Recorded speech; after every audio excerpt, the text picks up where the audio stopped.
Hard Rock & Sports Studios and another edition of the weekly video recap.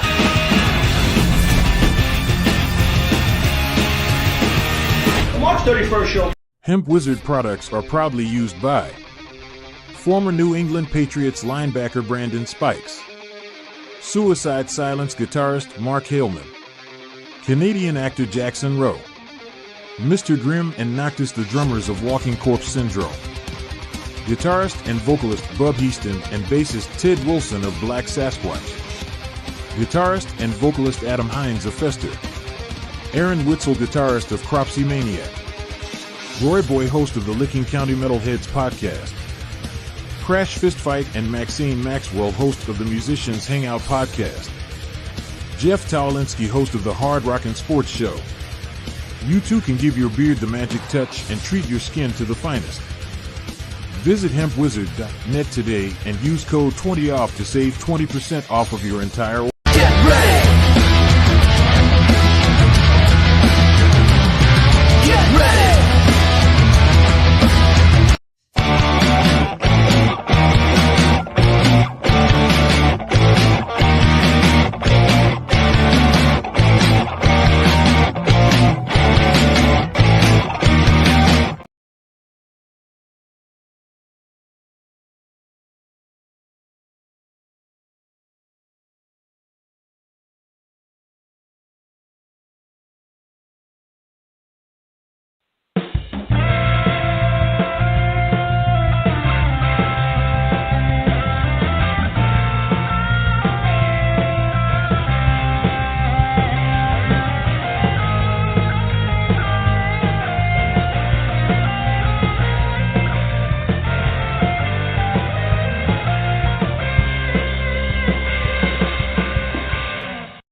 And that's my cue to start the show. Welcome to another edition of the Hard Rock & Sports Show, live from High Top Hard Rock & Sports Studios in beautiful scenic Monroe, New Jersey. We are your 2-hour, not 3, 2-hour weekly get-together where we bring you all the biggest news from around the worlds of hard rock, heavy metal, of course, the wide world of sports. And guys, welcome to Thursday.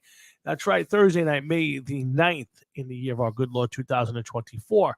And I hope you guys have had a good week. It's been nice weather, better weather, no cold. We're actually getting warm out there. It's always good. And if you're a sports fan, I have to tell you, it's hard to get better time, especially in New York. If you're a casual sports fan, I grew up in a house where we watched the Knicks, the Rangers, the Yankees, the Giants. We watched a lot of sports. Most of the time, those teams aren't good at the same time. And most of the time, they're not good at all. But I have to tell you, right now, the Yankees, not counting today because they're losing at the moment, are on a 5-game winning streak. They're 12 games over 500.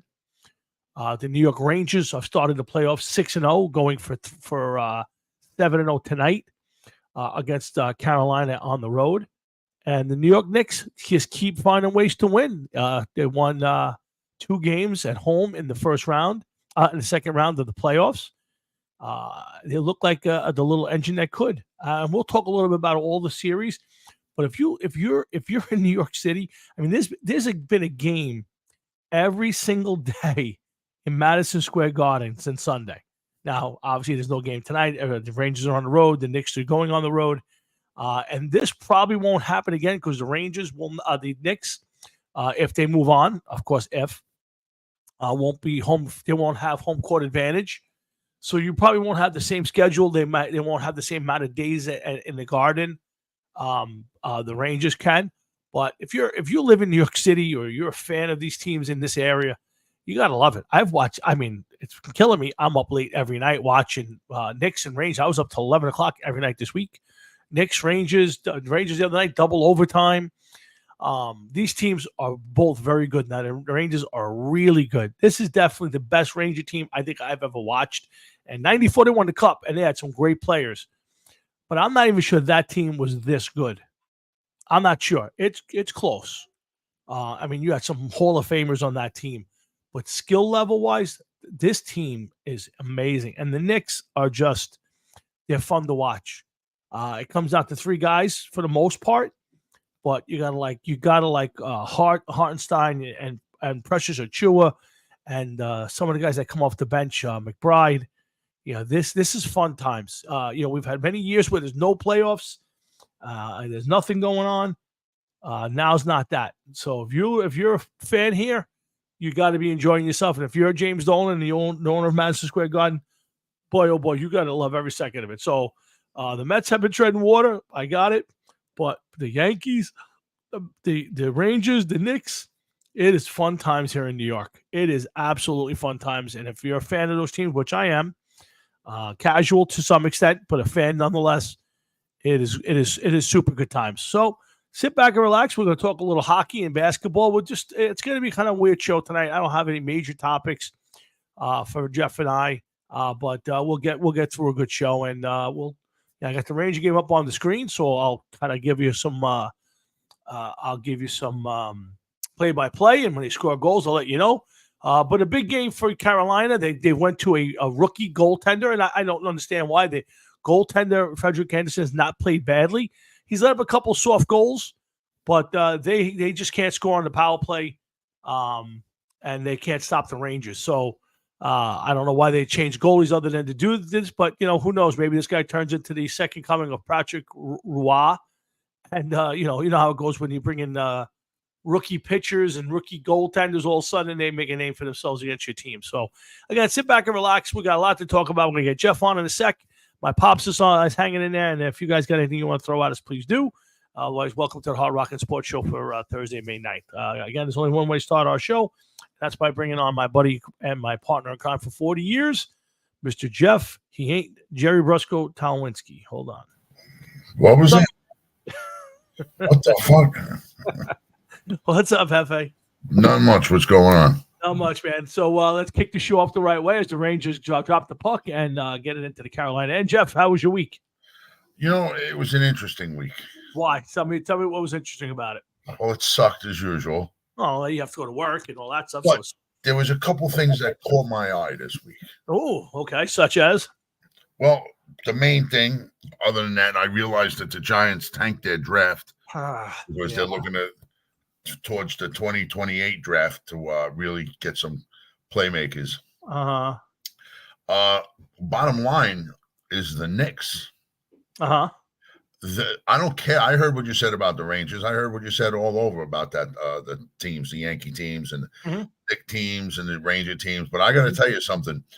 I don't care what you or anybody else says. If the Rangers win the Stanley Cup, that's good. That's a great thing for New York. If the Knicks win the Stanley Cup, I'm going underground. Yes. I don't think it's going to be safe to come out for months. The fallout of a Knicks NBA championship would be second to none in this town. I would agree with you. I couldn't agree with you more. I think it has been so long. Obviously, it's close to 50 years. It's actually over. It is 50. It's 51 years. Yeah. So, and they haven't really been this good probably since the late 90s with the Patrick Ewing years. I know they made the playoffs the last few years, but they haven't been this good. But yeah, I would tell you, I would agree. If they would, I would hope they wouldn't light the city on fire, but nothing would be out of the thing. But yeah, there would be no celebration like that.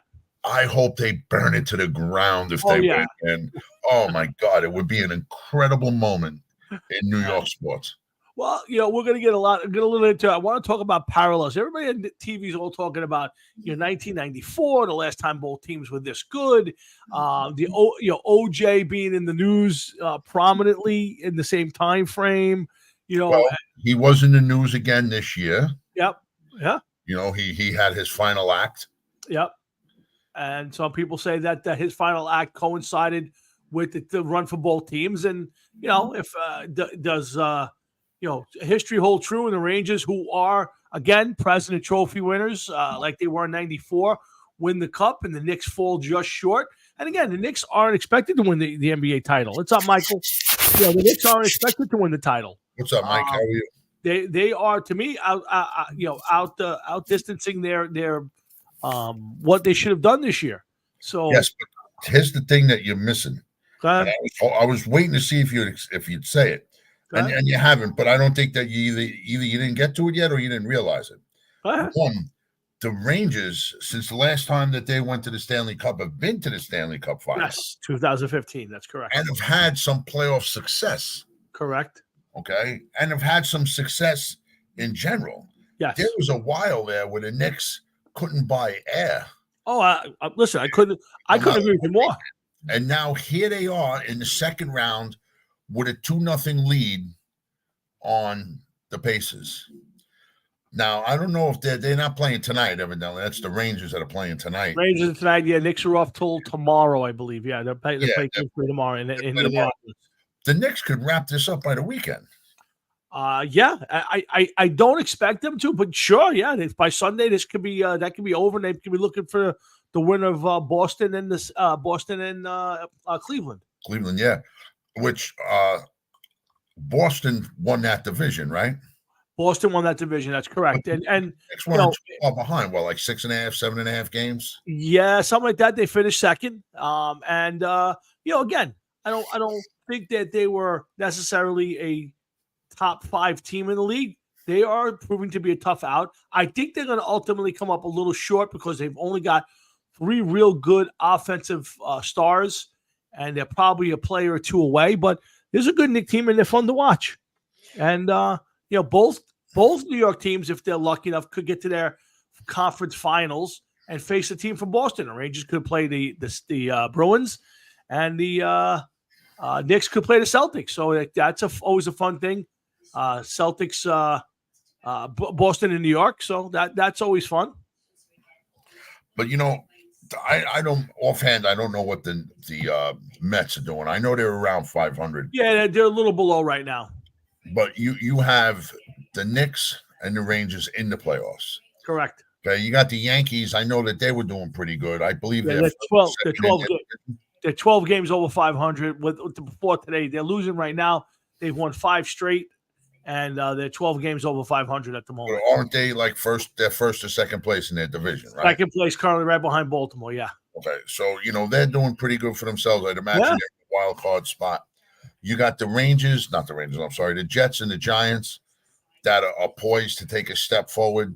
Hopefully, yeah, sure. Especially the Jets. Going to have a very successful run in sports in the next couple of seasons. I think, we went from a few bad years where, most of the New York teams weren't very good. Maybe you had a lucky time with the Yankees or a little bit of time with the Rangers, and the Giants have given you a couple playoff years and one decent one 2 years ago. But yeah, this is great times. I mean, again, for me, I've watched every playoff game so far. I've been up late all night, every night this week, and we're headed that way tonight. And yeah, this is fun times. If you're a sports fan in New York, and these teams are good and they're fun. This Ranger team is really talented, Jeff. I know you don't watch much hockey anymore, and you don't, maybe on the peripheral article in the paper here and there, but this Ranger team is super talented. I mean, they just do things with the puck that I've never seen a Ranger team do before.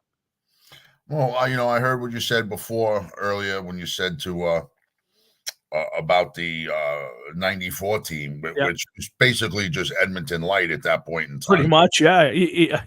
And they just still had a little bit left in the tank, and it was like a bunch of mercenaries getting together, and they're like, "You want to do this or what?" And they went out and they did it. But pretty much, I don't know much about hockey right now because ever since they had the lockout, I just couldn't bring myself to get back into and watch it.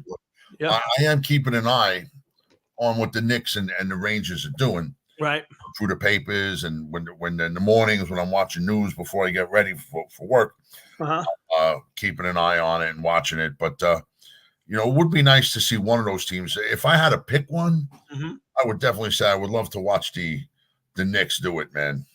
I would agree with you. I'm not, and again, not that I'm not rooting for the Rangers, and I do think the Rangers have the better chance, but it would be fun to see what. You're right.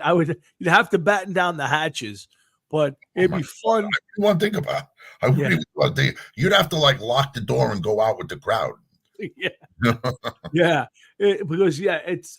I think there's such a passion. I mean, when you listen to the Garden during these games, especially Knicks, the place just erupts. It's just insanity to listen to how loud that place gets. So it's a great time. I have to tell you, again, the Mets should be so thankful for this because they're playing mediocre at best, and nobody's paying attention to how bad Pete Alonso is or how bad how rough a start Lindor's gotten off to, and even for the Yankees, Judge was been terrible for the first month of the season. None of it's mattered to anybody because the Rangers and the Knicks are playing well. And to be honest with you, even with football, we're about to start mini camps. There's a lot of optimism for the Jets being the best team in that division and possibly making a run at a Super Bowl berth. There's a lot of good things about New York sports right now. So it's fun. Right now, I'm looking. I just looked it up. The Yankees are 25-13. They share a hold of first place. Oh, okay. I thought they were first place by percentage points. Baltimore 24-12 with 667, and the Yankees 25-13 with 658. The Mets are at 518-18, but it's still early. You don't know what's going to happen. It's not looking very good, but it's still early. Yeah, I mean this Met team is just what you're seeing now. At best, if they go on a run, they can finish a couple games over. At worst, they're a few games under. They're just they're not terrible, but they're not good. And that's how they played. They've had some runs of, 4, 5, or 6 losses, and they've had some runs of 3, 4, 5 wins. And that's the way it'll be all year for the Mets. And they'll feast on the bad teams, and they'll get beat by the good teams. And, they're a couple years away from being a serious contender. They always seem to be a couple years away from doing anything, no matter what. Yeah. Again, they have to make some big decisions. I think they have to kind of decide what they want to do with that team and how they want to move forward. There's a lot of guys who are not exceeding or meeting the expectations of their contract. Obviously, they've overpaid Lindor. I mean, he's still a good player, but he got overpaid. So it's a matter of how much Cohen wants to build around some of that. Nimmo hasn't lived up to it, although Nimmo's not the problem. McNeil's been terrible. Alonso is not playing well right now, and he's due a big contract. Whether they want to give it to him or not, that's a different story. The pitching's got some issues. So there's a lot of issues on the Mets end. But right now it's time to talk about Knicks and Rangers. And let's get right down on them. I'm sure he wants to talk a little bit about one of those teams. So let's see what my Pops wants to talk about. Hey, Pop. Hey, guys. How you doing? Good. How you doing, Jeff? Tommy? Yeah, I'm listening to you. And Boston's supposed to have a real good team. But And I don't think this is one of the Knicks' better teams they have on the court. No. If I had to rate them, I'd rate them maybe 7th, 8th that I've ever seen. The best team that I ever saw had to be the 69-70 Knicks. Yep. They should have never won the championship. Yeah, no, and it's been the big debate this week. I don't know if you paid attention to it, Pop. I'm sure Jeff hasn't seen it, but the big debate's been about Jalen Brunson being the best Knick since Clyde Frazier and this and that. And I like Jalen Brunson. He's played great basketball and he's been phenomenal. But he's got to do a little bit more before I can start putting him ahead of Patrick Ewing as a great player. I think Ewing fell short of expectations, but he was still, here's a guy who was top 50 all-time NBA player and obviously a Hall of Famer. It's a little early, but Dad, you've watched a lot of Knicks, right? You've watched a lot of over the years going back that far. Is it Frazier? Is it Willis Reed? Who is the best Knick of all time? I would, to be honest, my favorite always was Willis Reed because he wasn't really a big center. He was about 6'8", 6'9", but he was one of the toughest centers I think I ever saw. Mm-hmm. He was in that middle. But if you ask me, when the Knicks had the whatever they drafted, they had between, it came to Frazier and Pearl Monroe. Pearl Monroe. And they took Frazier. And everybody thought that was suicide. Because Monroe was Salem. He averaged in the 40s. Yes. He was scoring 50 points a game. He was. I would say Frazier was the best all around. They would have never won 69, 70 without him. Mm-hmm. Never. Yeah, my earliest recollection of him is when he got traded to Cleveland. So I don't remember as a Knick, so I go by that. My lifetime, Ewing's the best Knick I ever watched. It was consistent, and he did it for a long time, and he was one of the best shooters and players of his generation. So I'll say Ewing only because I never saw Frazier play live. So I defer to you because you've seen them both play.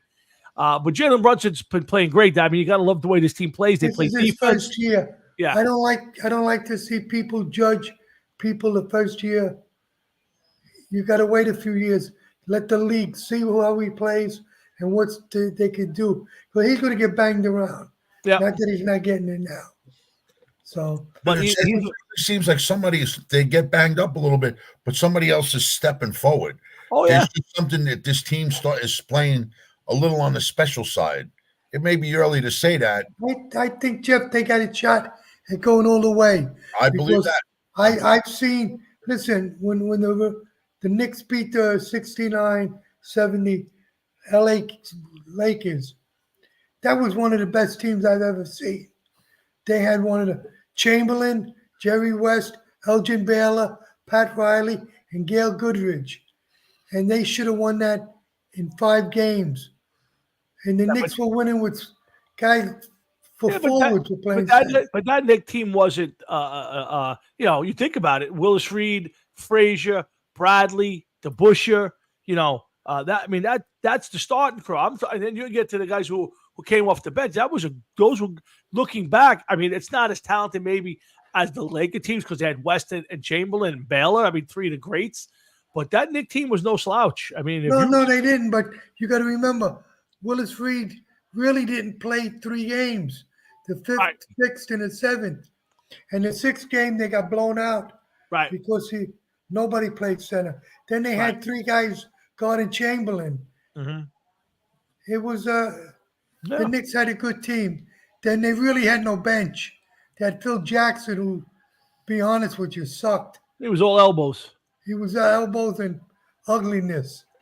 Well, let me ask you this question: that when they won it, Phil Jackson, he just disappeared off the face of the earth when he got canned by the Knicks. Yeah. He was collecting a paycheck here. He just again, you just say he won a bunch of championships with 2 of the best that ever played the game with Kobe and Michael Jordan and those teams. And I'm not gonna downgrade what he did, but when I watched as him as a Knicks coach and GM, I did not come away as impressed. He had to do some real coaching and he didn't do it. Hey, Dad, Jeff and I were talking about what the city would look like. What did the city look like when the Knicks won in '73? Like, was it craziness?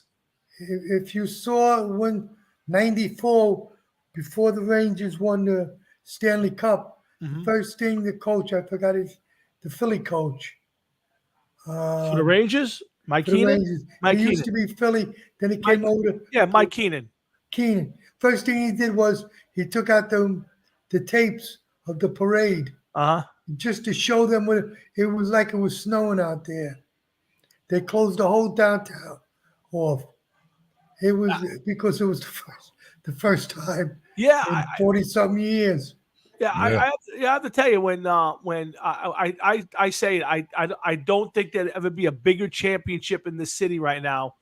That's Jets, Giants, Yankees, Mets. There would be nothing bigger than a Knicks championship.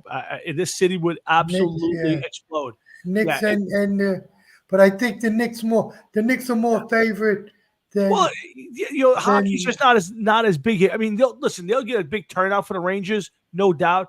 But they'd have to almost shut the city down if the Knicks win. If the Knicks win, they'd almost have to shut the city down, Jeff. I don't. I agree. I totally agree. I think that a Knicks win would be bigger than a Rangers win. Oh, absolutely. Yeah. I think that the as great as the Rangers are playing this year and everything that they have accomplished so far, that they would be the back burner to the Knicks if the Knicks won it. Oh, 100%. Yeah, 100%. It should be. And I tell you what, I don't care what they say about Boston. I think they got a shot. They got a shot at beating Boston. I don't think there's anybody in the East the Knicks couldn't beat. I just think that starting, right now you're getting down to, no Mitchell Robinson. He's out for the playoffs because of stress fracture. Anunoby's out for a couple games. Hopefully it's not much, but, they're starting to kind of dwindle. And these guys, I mean, Hart's playing 40 minutes a night. I mean, at some point, it's got to wear them down that they don't have the bench. I I think there's a chance they can. They need a short series here. They need to win this in 5, and then give themselves a break before the Boston series, and then hopefully get through that. I don't think they're good enough to beat the teams in the West. I really don't. But again, the longer it goes, the better, Dad. I think it's just fun. Well, I tell you what, even when the Knicks won, they didn't have, in 69, 73, did not have a great bench. There was really the only one, Dick Barnett they had, and they had Earl Monroe. You could switch back and forth. But they had guys, you had multiple guys who could score points. Bradley could score, Frazier could score, Willis Reed could score. Well, you had, and then when 73 Monroe, the Bush. I mean, these guys the team. Yeah, and you had they were a deep team, not as deep as maybe some as Boston was back then, or maybe the Lakers were, but that's a really good Knick team. This one, it kind of has a big drop off after those 3 guys, and Hartenstein even is a drop. They don't have that ability, and right now, Carolina just went on the board first with a tip and goal. Carolina midway through about 9 minute, just past 10-minute mark, is up 1-0 on the Rangers. So we'll keep an eye. All right, I'm gonna let you guys go. Jeff, nice seeing you. Same here. Tommy, I'll see you over the weekend. Yes, you will. Okay, I'll talk to you. All right, Pops. That's my daddy's checks in with us every week. I wasn't sure he was coming on. I know he had some stuff to do today, but I threw the thing out there and he showed up. And it's a good perspective, Jeff. Because he's seen. You and I are big on ranking guys based on who we see and not just by stats. I mean, you can do stats sometimes, but he's seen it. And for me, I know you got to hockey for the long time. Did you ever really get into the Knicks in basketball and following them along the way? Yes, when they were big in the I guess late 80s, early 90s, whatever it was at the time. Me and Joey used to watch them at his house every weekend. It was we watched playoff basketball with the Knicks, and I was heavily into it at the time. And when me and Joey kind of lost touch with one another for a while. I of course I wasn't watching it with him, and I just had other things going on that I stopped watching hockey. Yeah. And then I met my first wife, and she was a big Ranger fan. Okay. And I was watching it with her. I started watching hockey, and I left basketball behind. Okay. I just never really got back into basketball. But now with the Knicks, you can't help but notice. Oh, yeah. That, like the other night, last night's game, I believe it was. They were down by, I think they were 10 at the half. Yeah, it might have been 10 or 12, yeah. Yeah, and then they come back, and it's it's things like that are going to catch people's attention. Sure. But people are going to be like, they were down by 10? Really? And they came back? Wow. So, you got to wait and just be patient with a team like that. But every time that you wait, you look, you'd be like, oh, they won again. They won again. They won again. So you just don't know what's going to happen with them, Yeah, no, listen. It's nice to see them win, Well, it's funny, I'm watching the games and you get that point where it's like the third or fourth quarter and they're down 9 points and you go, like regular season, you go, all right, that's it. I'm done. I'm out. The big fight going on. Holy cow. Here we go. Big fight. Ranger game. Yeah, big, huge fight. Yeah, they're dropping gloves everywhere. It's one of those, in the old days, they'd be coming over the boards. Yeah, didn't they? A couple players had a brawl the other night, right? Yeah, well, last night there was a big brawl in the Avalanche game. There was a huge brawl. Wow, this guy got sucked. Wow, he got popped. Wow, yeah, he took a beating. Holy cow! One of the Carolina guys. Yeah, this is going to be an ugly night. If you got a chance to put this game on in the house, put this game on because holy cow, this is going to be an ugly one. Anyway, yeah, you can see that there. Somebody was, one of the Carolina guys was giving one of the Rangers the business, like choking him, and somebody got up and knocked the crap out of the guy. Nice. Took a beating. Yeah, he took a beating. So now this is going to get ugly. I wonder if Rempe's playing tonight because I can see that guy coming out and killing somebody. But yeah, there's nothing like playoff hockey to begin with, and when your team's in it and they got a chance to really do something, it's a lot of fun. And like I said, if you're a New York casual sports fan and you're sitting home on these nights, like I said, Jeff, I'm watching the Knicks, and on a normal night they're down 9. You shut it off. You go, forget it, it's over. And now you stay with it because 2 seconds, it happened to the Knicks last night. They were up 12.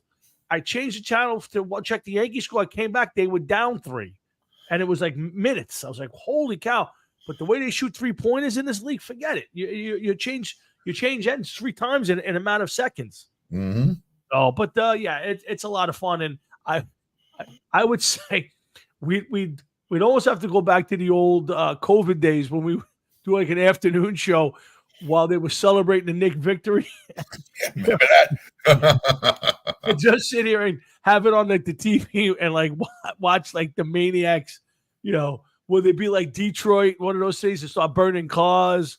Are they going to grease the light poles here? I mean, what? Like, are the Knicks is it just going to be chaos where people just hanging in the streets? Which, I watched a lot of the Yankee ones and the Giant ones, and even '94 with the Rangers, there was no violence. They weren't burning police cars and flipping things over. People I just think New York is too big of a city for that to happen on a regular.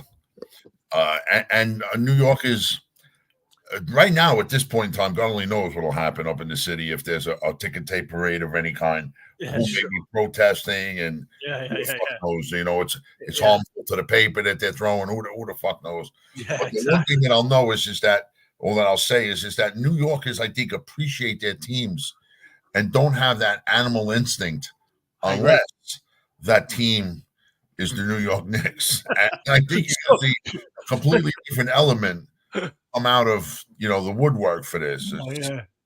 Yeah, so you're saying all bets are off against the Knicks. Everybody else is bow ties and top hats, and the Knicks fans. Well, yeah, some of them may be in bow ties and top hats, if you know who I'm talking about. But they may like a certain Mr. Farrakhan or something. Yes. Well, it's going to be interesting again. Hard Rocket Sports. That's Jeff, and I'm Tom. I'm watching for the penalty minutes and all that good stuff here. This raging. You haven't sorted that out yet? No, they've been a commercial. They just come back and they're still trying to figure out who's. They're still trying to announce the penalties and who's going in the box. And right now, I see 2 Carolina Hurricanes in the box, 1 Ranger. Somebody looks like got a game misconduct. I think somebody got thrown out. It looks like to be one of the Rangers because they're showing the Ranger coach shaking his head. No, one of the Carolinas. I see the fans got the thumbs down. So we'll see what comes up on the screen. But this is going to be an interesting one. And yeah, there was a brawl in the Panthers game last night. I think it was 2 of the stars, Pasternak and Matthew Tkachuk, got into a huge brawl. For Boston gave the go ahead to his guy.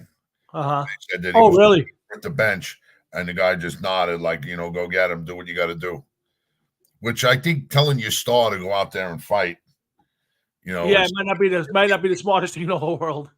It may explain why they haven't been so good as of late. Yeah. So, but yeah. So, guys, like I said, there's been a lot of stuff. Hey, I got one to ask you. I know you're not a big streaming fan or all that, but any chance you caught any of the highlights from the Tom Brady roast? No, Tom, I would not watch that under any circumstances. I could not. I hate him as a player. I don't like him as a, I just don't want to see it. I don't care. I have to tell you, I'm a big fan of the celebrity roast. Have been since I was a kid. I've always been a big fan of the D. Martin roast. Dean Martin. That was another story. We were forced to watch that as a kid, Yes, I still watch them today. I think they show up on TV. They do. Oh, yeah. There's a channel I have. I don't know if it's called Cozy or Catch Me TV, one of those now. And every so often they do a marathon. Every weekend they do a marathon of a different old show. Like last week it was Gomer Pyle, USMC. I think this weekend is like the Flip Wilson show. They'll show like the Flip Wilson show, 48 hours straight. Let me tell you something about Flip Wilson. Go ahead. He was a kid. Of course, I don't have it anymore. Right. You may remember this, you may not remember this. I don't know. When my mom used to get detergent, she would get powdered detergent to wash clothes. Okay. Sure. And they would have sometimes certain things in the box of detergent. Like a prize? Yeah. Okay. Most of the times it was like a little car or something like that. Okay. And then one day I remember her pulling a record. Really? 45 out of the detergent. And it was a Flip Wilson show. Really? Yeah. And it was 2 jokes from Flip Wilson. And one of the jokes, I'll remember one of the jokes. Like I remember the gist of one of the jokes. Okay. This woman was on a train and somebody called her baby a monkey. Okay. And the woman got all upset, like, that's not a monkey, that's my baby. And the guy was like, well, it looks like a monkey. So she went to the conductor and she said, I got to make a complaint. And the conductor's like, we're going to do whatever it takes to make you happy. We're going to get you a nicer seat. We're going to upgrade you. We're going to put you over here, this, that, and the other thing. And I'm going to go in the back. And if we're lucky, I'm going to be able to find a banana for your monkey. And I remember having that record because I had a little record player when I was a kid. And I remember listening to that over and over and over and over and over again. And, I just remember that. I remember that specifically. And I also remember the Flip Wilson show. You remember Sure. the Flip Wilson show on TV? Yeah. Sure. Of course. Geraldine and all of that. Sure. Oh, yeah. Geraldine, man. Holy shit. Look at this. Yeah. Absolutely. Wow. I wasn't a huge fan, but I watched it. What's that? I said I wasn't a huge fan, but I remember all those shows from that era. There wasn't a lot on TV, and when those shows were on, there was at least something to watch. It wasn't soap operas or Soap operas. Oh my God. Game shows. But yeah, so every weekend they replay and they do the D Martin roast gets every couple of months. You'll get a whole run of 48 hours of D Martin roasts. And I DVR a bunch of them and I watch them when I have some spare time and just to kind of watch the old celebrities and the icons. And I watched them over the years and they've done them for years. I've seen Charlie Sheen, Donald Trump, a bunch of them got roasted and they were good and they had some decent celebrities, but they've gotten to the point where it's like X-rated. Like at some point, I know you can curse, but maybe it could be funny without getting too graphic. So the Brady one, and I bring it up only because, first off, it was done at like the LA Forum, like 20,000 people there. And they had a bunch of his ex-teammates there roasting him. And So it was why were they roasting him in LA, by the way? I guess that was the biggest place, and it was done out there for the celebrities and the glitz and all of that stuff of it. And there was some funny moments. I thought Belichick was reasonably funny, and so was Randy Moss, and a bunch of comedians were funny. But it was the whole night was all about making fun of that his wife left him for a jiu-jitsu instructor. Like that was like the whole night, just ripping him. Some of it was funny, but after a while it was just like enough. Like Repetitive. Yeah, it was like the same jokes over and over and over again. And again, it was okay. There was, like I said, there was some funny moments. But I fell asleep. It was on late. It was on like 8:00 on Sunday night, and I just said, I got through part of it. But if you YouTube it, you can catch some of the funnier parts and not have to watch the entire 2 hours and change of it. So, but if you're not a Brady fan, it's probably okay because it's the whole night everybody ripping him apart. I will say this much. Okay, I don't like Tom Brady as a player. Yeah. Okay, so of course I'm not giving him much, if any, anything. Yeah, as a fucking what do you call it? Whatever, a person. Yeah. But from what I could see of him as a person, he doesn't seem like he's a bad guy. No, it doesn't come across that way. Can't fucking help but notice the man that dominated division for 20-something years. I'll just forever hate him until the curse is lifted. You know what I mean? And all there is to it. And you know how I feel about that. That means we got to give up Joe Namath. That's all there is to that. I don't care what anybody says. Yeah.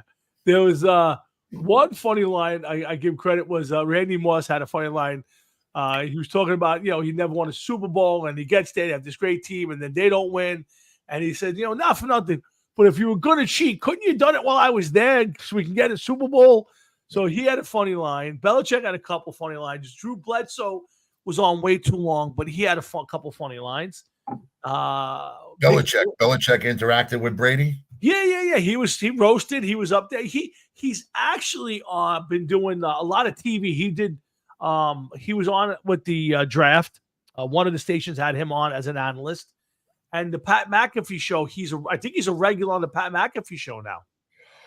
I'm just curious to see how did he and Brady interact with each other. They seemed fine. I mean, I didn't seem like there was any issues. I mean, they didn't hang out together, but Belichick was in the back. They introduced him. He came out.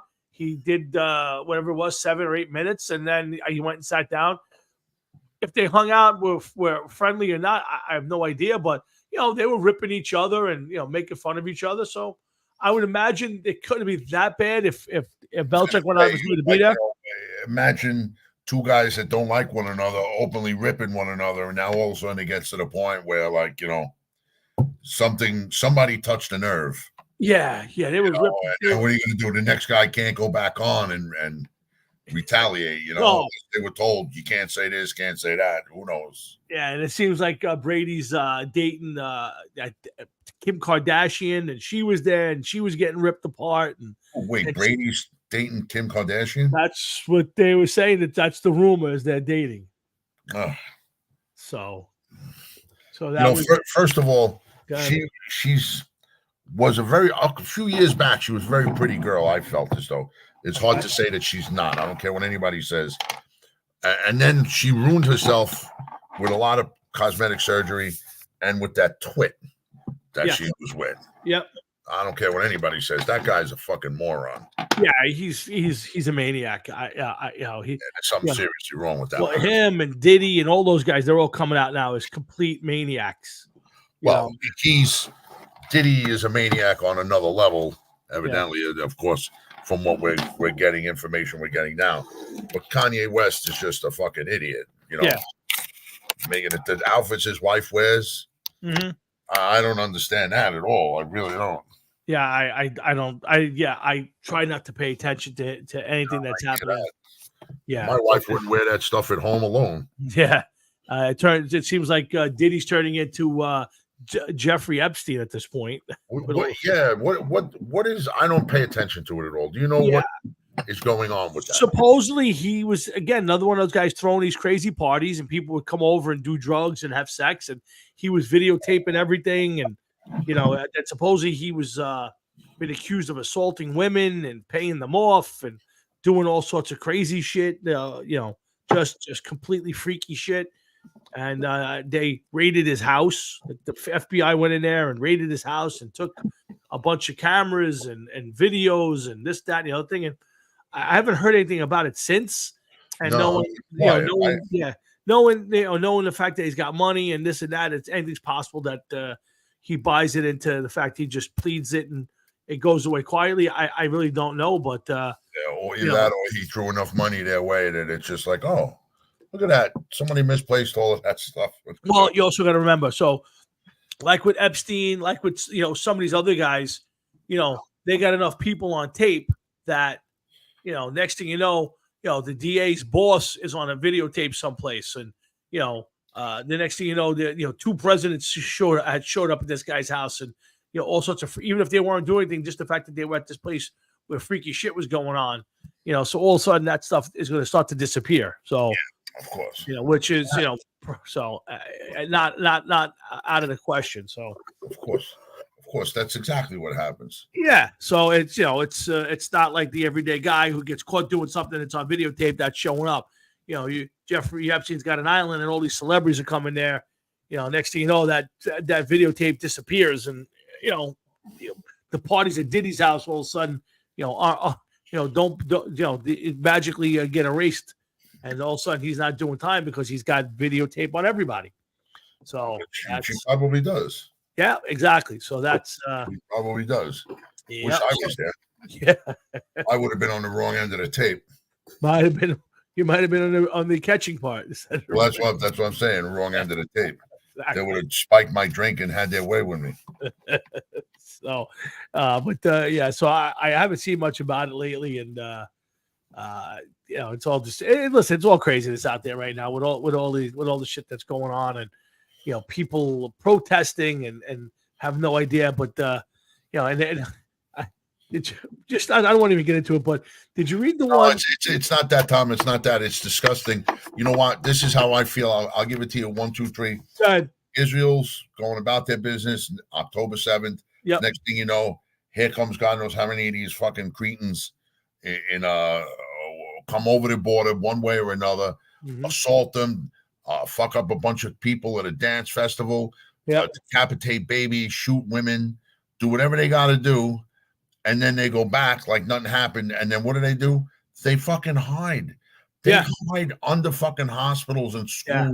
They hide behind the backs of women and children. Yeah. And now all of a sudden these assholes are like, go over there, introduce yourself, and see what happens. Yeah. Tell them you're American and see what happens. See if you make it there a week. Yeah. Before they do all sorts of shit to you. Don't come here and try to, like, I just don't understand it. They hate us. Yeah. They hate us. Yeah. This whole situation, because Biden has no idea what he's doing, is going to drag this so far down the fucking toilet. I don't care if you had Abe Lincoln, George Washington, and fucking Ronald Reagan running the country at the same time. You ain't going to fix this. You're not going to fix this. No, I agree.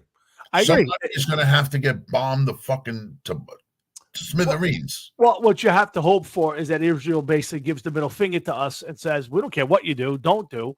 We're going to go in and wipe Hamas off the planet. And that's what you have to hope for, is that they go in, wipe Hamas off the planet, and then November comes and better things happen one way or the other. And, maybe things get back to semi-normal. But right now, what you're seeing, I don't think you'll ever be normal again. I mean, just listen to these kids. They take over a building in Colombia.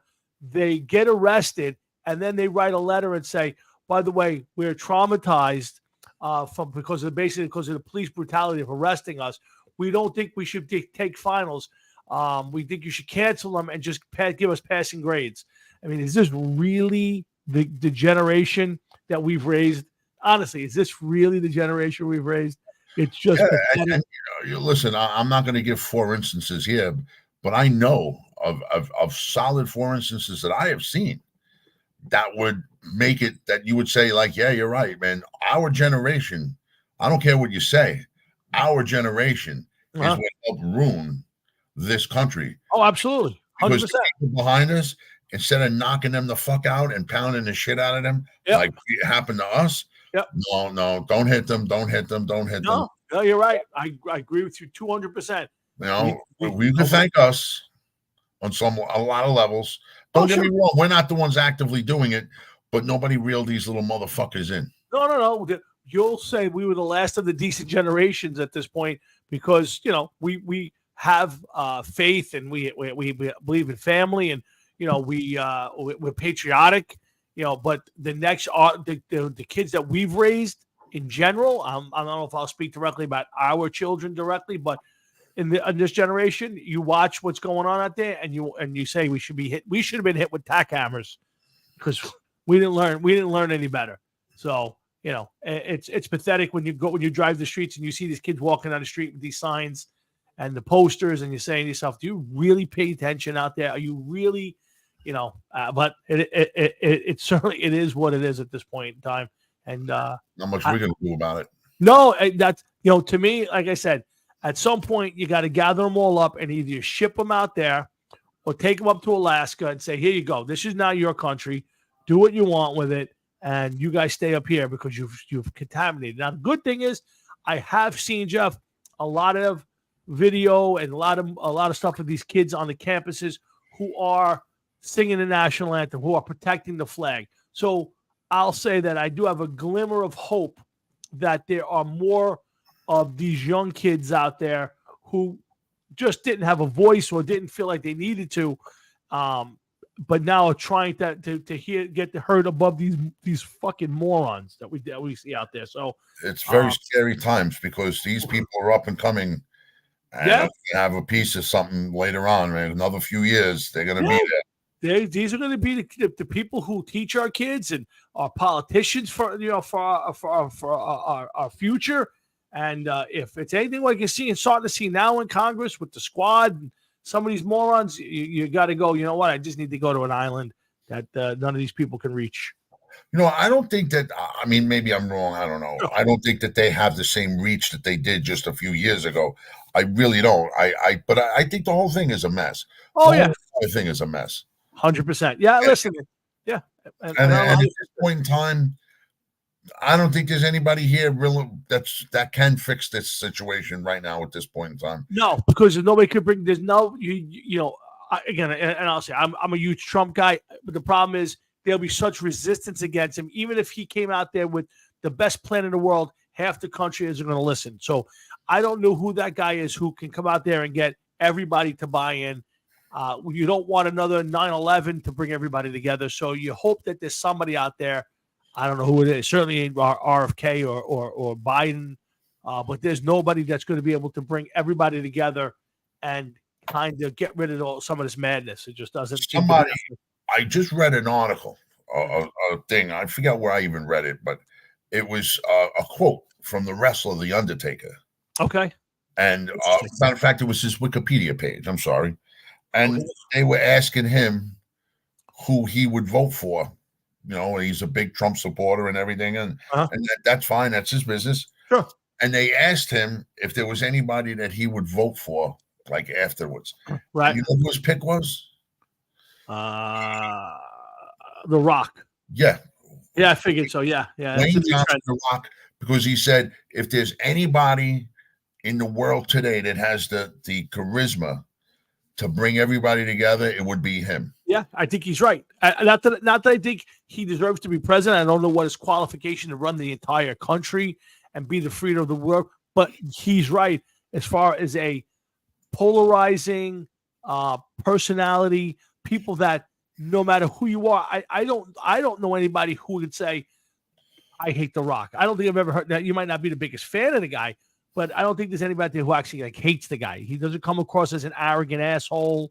He doesn't come across that way. So, I think that's probably a true statement. And they've been trying to get him to run. Yeah, and I hate The Rock. There you go. There's always one.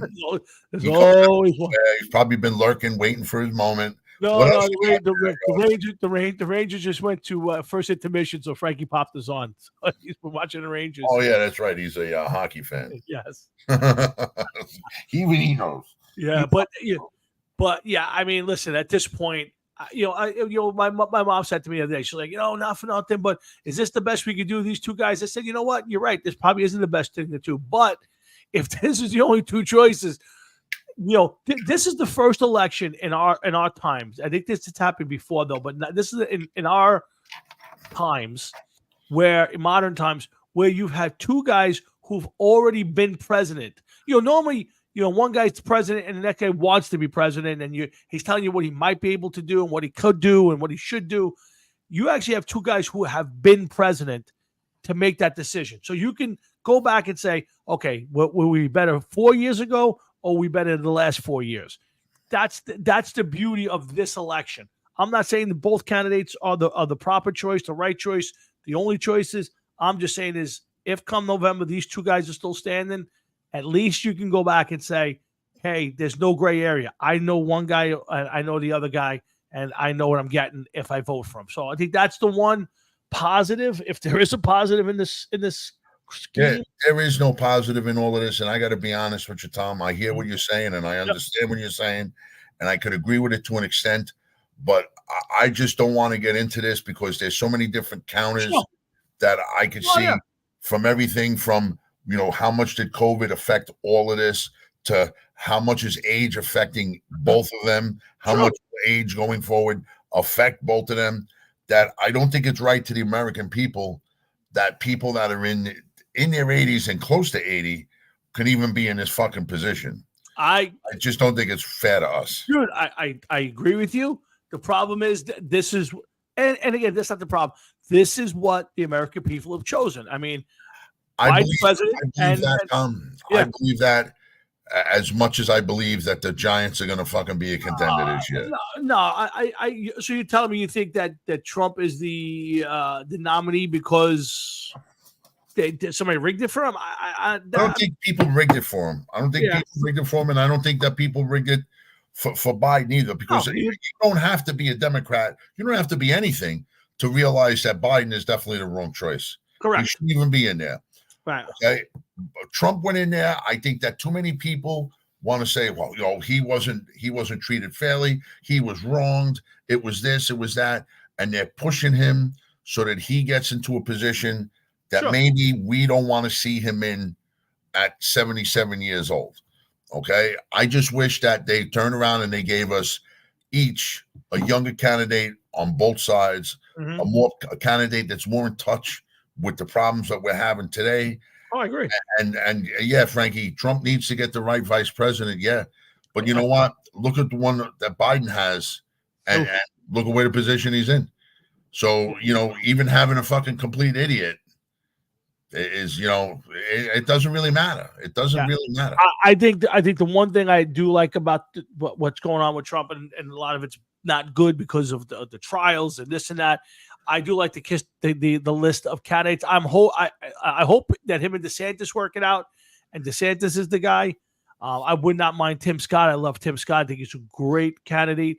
The senator from South Carolina. I liked Kristi Noem until she wrote that she killed a dog with it.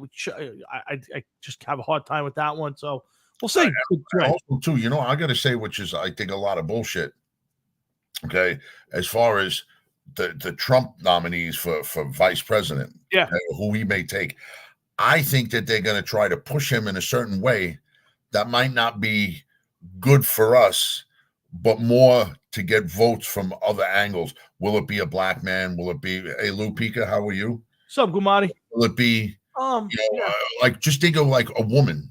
Well, okay? I mean, not a problem with a woman. Don't get me wrong. Not a problem with a woman. But now they were talking about this woman, and then it turns out she shoots a dog. Yeah. All right. Oh, the dog was aggressive. But wasn't this a farm girl that goes hunting or some shit? You couldn't find a place to put this dog, and then you had to tell people that you shot it? Well, I heard her interviewed, and guys, I know Hard Rock and Sports, and we're sitting there talking, but I heard her interviewed, and she had a great line about it. And she said, I put it, because the woman who interviewed her said, not for nothing, you had to realize that people weren't going to love this story. And she said, you're right. My editors actually wanted me to take it out, and I refused. I wanted to put it in. And she said, well, why? She said, because I wanted people to understand that not only did I have to make a tough decision and ultimately maybe not the right decision, but I wasn't afraid to step up and say, hey, I did something wrong. I made a bad choice. This was not a good idea. And I wanted people to understand that I'm not afraid to step up and say I did it wrong. She says, do I regret it?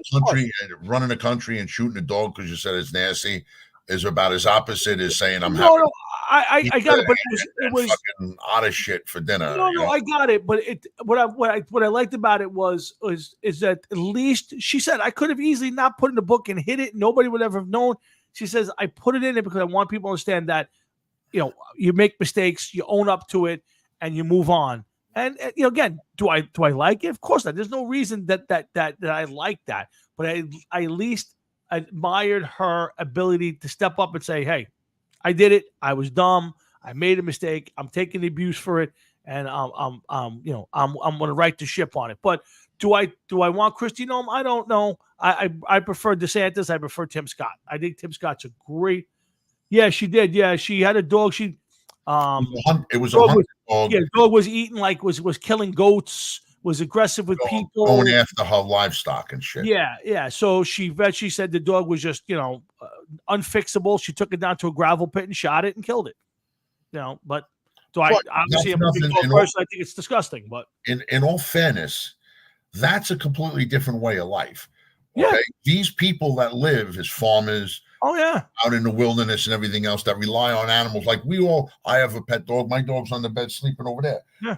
Because she has no eyes. I got to put pillows along the edges so she don't fall off, and then put a blanket on top of her because I got the air conditioner and the fan on. Mm-hmm. So there I am. Other people just take their dog, put it in the barn at night, leave the door open so she could go out. And if she's there in the morning, she's there. But there's a different way of life for these people. Absolutely. They want to shoot the dog because it's not producing.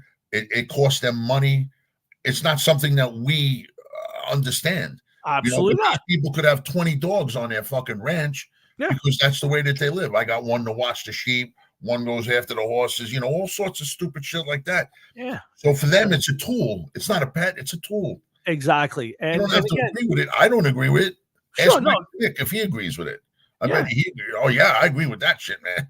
Yeah, I don't agree with it, but again, so at the end of the day, I do love Tim Scott. I think he'd be a great candidate, but I want whoever he picks has to be somebody that I would vote for president. So I would hope it's DeSantis. I think DeSantis is a great candidate. His personality is not great, but the guy runs the state. Do they have what's fixable between them? Because yes, you think so? Because every time that I seen Trump talking about him, it was never anything, Yeah, because first off, Trump helped get him elected. If it wasn't for Trump, he probably wouldn't have been governor. Now, the second time he ran for governor, he blew everybody up because he's done a great job as governor of Florida.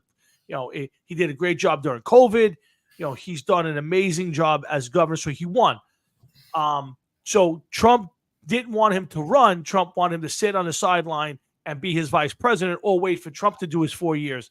When he announced, no, I kind of want to take a shot at it because I'm in my good zone right now, Trump got mad. They had a big fight, and then Trump does his thing, and he blasted him. Then the minute he backed, as soon as DeSantis bailed out and said, no, even though I'm out, I'm gonna support Trump. Trump said, all right, let me put my arm around you. Now we're not buddies again, but I like you again. So they've already had a meeting, and I ultimately think it'll be either DeSantis or Scott. There's a bunch of other people, some good, some not great. I think it'll be one of those two guys. So see, it's going to be interesting, and hopefully we'll get the right candidate in there with a good VP. And for a few months from now, we'll rid ourselves of this. He's not even president. He's like a vessel. He's just like the guy. Go out there and stand there and just wave to the crowd. He's I don't know. It's a huge waste of time, but not even worth talking about. Hard Rockin' Sports, Jeff and Tom, Thursday night. Rangers are in the middle of intermission between first and second. What do you think? Take over for a minute. I got to take care of this real quick. When Jeff comes back, we'll do a little talking about Robo-Umps and Geddy Lee and Alex practicing. We'll talk about again. I hope you guys saw the Tom Brady roast. If you didn't, you have to. Frankie, Louie, you're still there. Did you guys see the Tom Brady roast? Because it wasn't great, but there was some real funny lines. And if you didn't see Nikki Glazer's joke about Bitcoin, oh my God, it was hysterical. So there's some good stuff from the roast. So if you get a chance to check that out, do that. Again, we're hanging around now. Yeah, you got to watch Frankie. It's really, it was funny. Again, it was too long. There was too many of the athletes. Drew Bledsoe had if he'd done like 5 minutes and left, he would have been good. But he hung around too long, and he was probably very hammered. So he was annoying. But again, it's on Netflix, Louis. It's free. It was pretty long. I would say it's over 2 hours, probably 2.5 hours. Worth to watch. But it's all about. It's basically everybody just breaking Brady's chops about his wife leaving him for the jiu-jitsu instructor. Belichick's funny. Randy Moss was okay. Again, so Jeff Ross was all right. Again, it was I thought Belichick did a decent job, and all his teammates. There was a whole bunch of them there. Who else was there?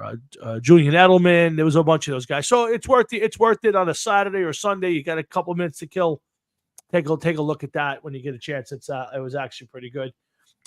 Speaking of one thing, I do want to rip on Howard Stern for a minute while we had the moment over there. Growing up, I was a huge Howard Stern fan from when I was in high school.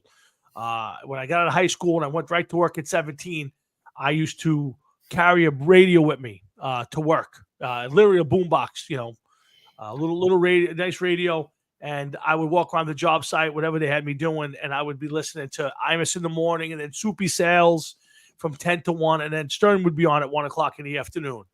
And I would listen to Stern from that point all the way home on the thing. And I was a huge Stern fan. I would go out of my way to make sure I heard the shows and taped the shows, and I did it all.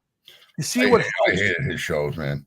Yeah, I grew up. I was a huge fan. I mean, I watched I took days off of work to stay home when he was having the feud with John Bon Jovi, and Sam Kinison was going to bring Bon Jovi in, and then they screwed him and hit the fights with Dice, and and when the first time that Joey Buttafuoco was on, and all the days with Gilbert Gottfried. I mean, I listened to every show, and when Sirius came out, I bought Sirius a year early just because he was going to be on.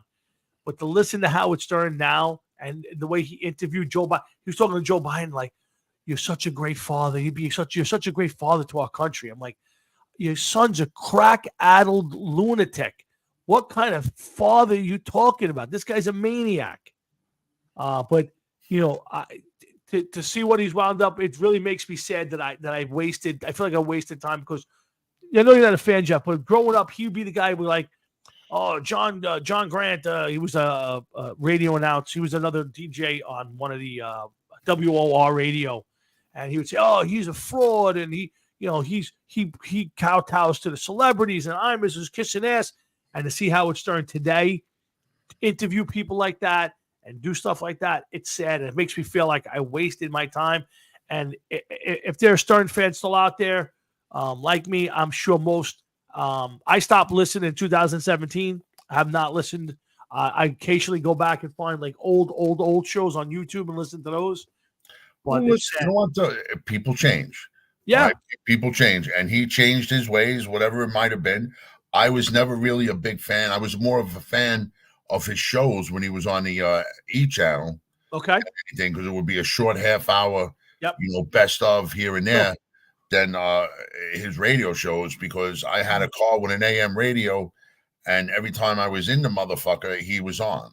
Okay. And it was like, just play one song, please. Like one fucking song, please. And it never happened. But that's beside the point. But as far as what he does, and it's what he got paid for. And he captivated the world. Oh, absolutely. And then what happened? He ended up going over, getting paid, and then whatever, he switched his views on everything, and that's fine if that's what you want to do. But I mean, have some reality about you too. I mean, come on. I'm not even into fucking politics that heavily, and I could see with a hood around my fucking neck in the dark in the closet that Biden sucks. Yeah.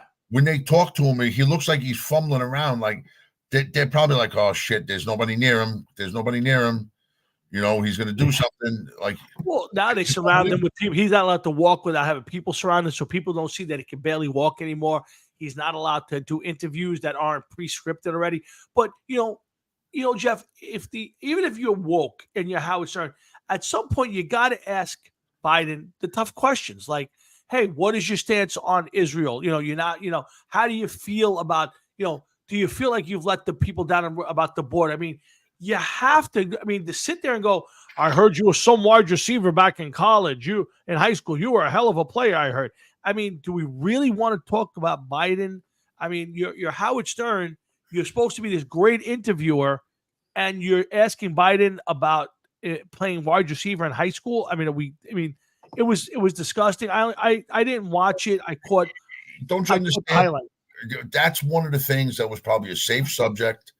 Okay, they were able to ask him about that because he wasn't going to be giving up views such as, "What are you going to do with Israel? What are you going to do here? What are you going to do about this?" And then he was like, "Oh yeah, I played football. I was the pitcher." He doesn't know. He does not know. Yeah, and it's less of a problem for them, because what could they say? Well, he's a little older. He was tired. He's been very stressful. He gets a little confused once in a while when he's under stress. Stupid shit like that. And because of him, the very good possibility he's going to run against Trump, he doesn't have to ask him questions like that. No, they're not worried about what he's going to do with Israel and everything else. They're waiting to see if Trump gets in, what they're going to do to give him a hard time. Oh, sure. Absolutely. That's why, listen, you want Trump? Okay, that's fine. That's your prerogative. You can vote for whoever you want to vote for. You can't, I'm not going to ever try to change anybody's train of thought. But think of this, okay? He's going to come in, possibly be president, right? And he's going to want to fix things and go after the people that have been going after him. It's going to be like an opposite witch hunt now. And he's going to try to settle the score. And sometimes I wonder, is this worth it? Like he can just drop out and they'd probably all of his problems would go away. Sure, absolutely would go away. Found dead someplace. Oh, she had drugs in the system. You know, all these other issues he had. Yeah, he didn't do this. He didn't do insurrection. He didn't do this. He didn't hide.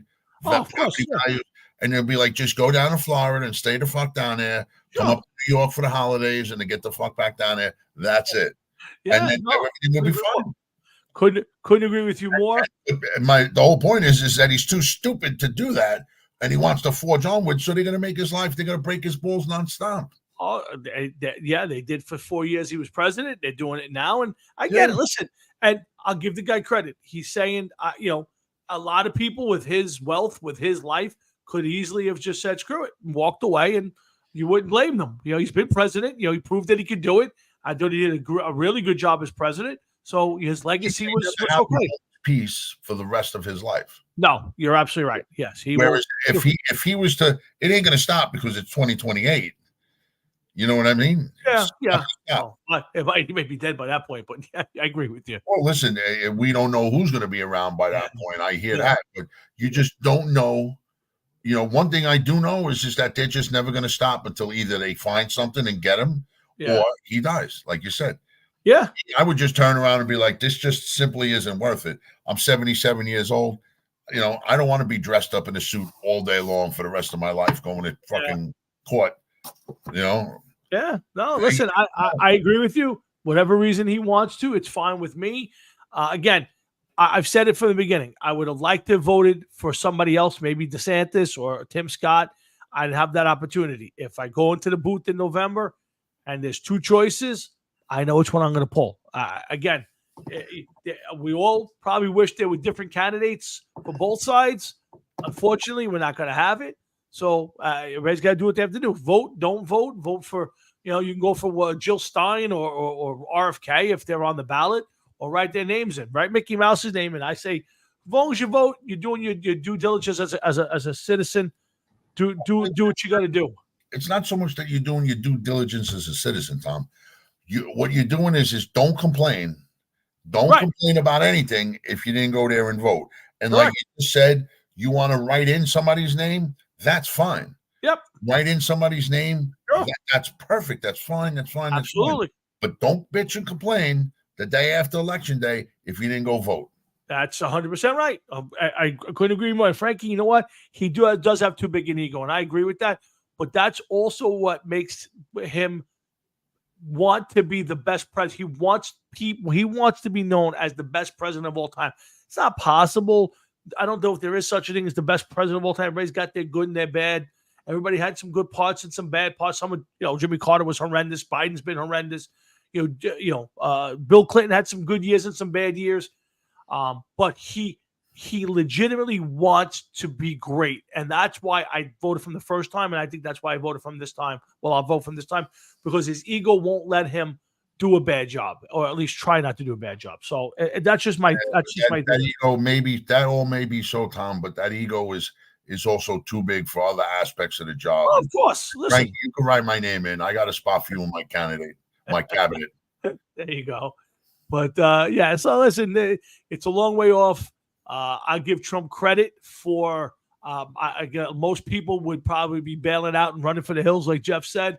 But he's in court now and is going to face other ones because he's got his name on the ballot, and he's probably a pretty good chance right now that he's going to be president of the United States. And people are just fed up with what we're facing now. Again, Rangers are back up there on a 4-on-4, 1-0 Carolina in the just into the second period. So I hope you guys are checking out tomorrow night. The Knicks will be on. Like I said, we've been talking a lot of sports here. I got one for you, Jeff. Any interest in paying attention to the fact that Geddy Lee and Alex have been practicing Rush songs? Yes. Go ahead. Okay, and I'll tell you why. Okay. One, I've commented on this forum. Oh, you have? Okay, go ahead. On Blabbermouth or something like that, and people were saying that without Neil Peart, how could they do this, that, and the other thing? They shouldn't be doing this. This isn't right.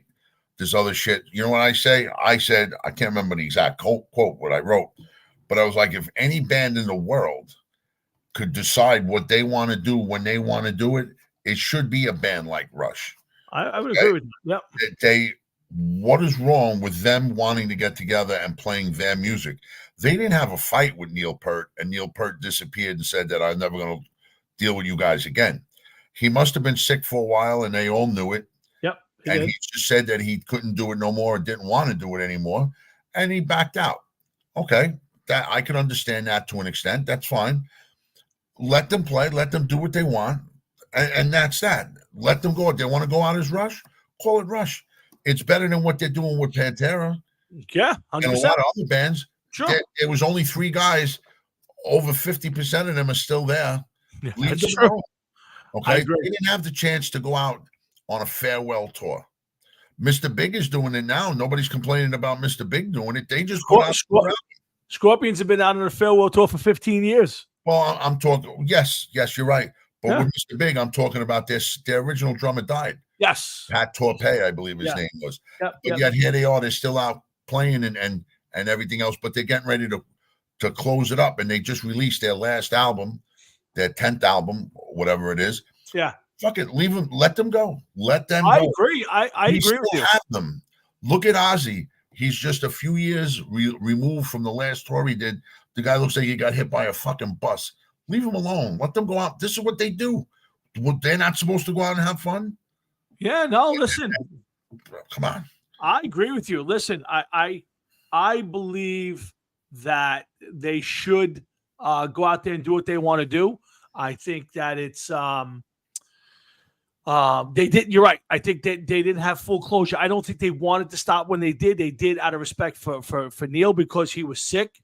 He knew he was dying, and he wanted to spend time with his family. And they certainly didn't want to go on without him while he was alive. And I think that what you've seen is them paying a little bit of respect by saying we're going to take some time away. And then they still have an itch to play with each other. These are guys who've been playing together, Jeff, since they're teenagers. And they want to go back out. I agree with you. Go out there and play and do the songs. It'll be interesting who plays drums for them. I'm assuming it's the usual cast of characters, but I think it would be a lot of fun to watch. I think so too. I think that it's more that they should dictate what happens. Do they go out? Do they play Rush? Do they go out and play as Rush with so and so? Just like out of how Queen and Adam Lambert do it. You know what I mean? Yeah. Just leave them be. Let them go out. Let them do what they need to do. This is an iconic band.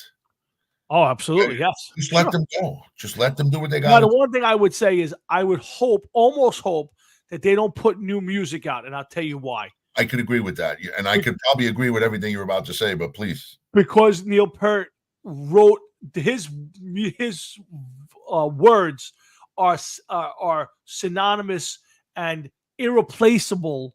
I never saw anybody write lyrics the way he did.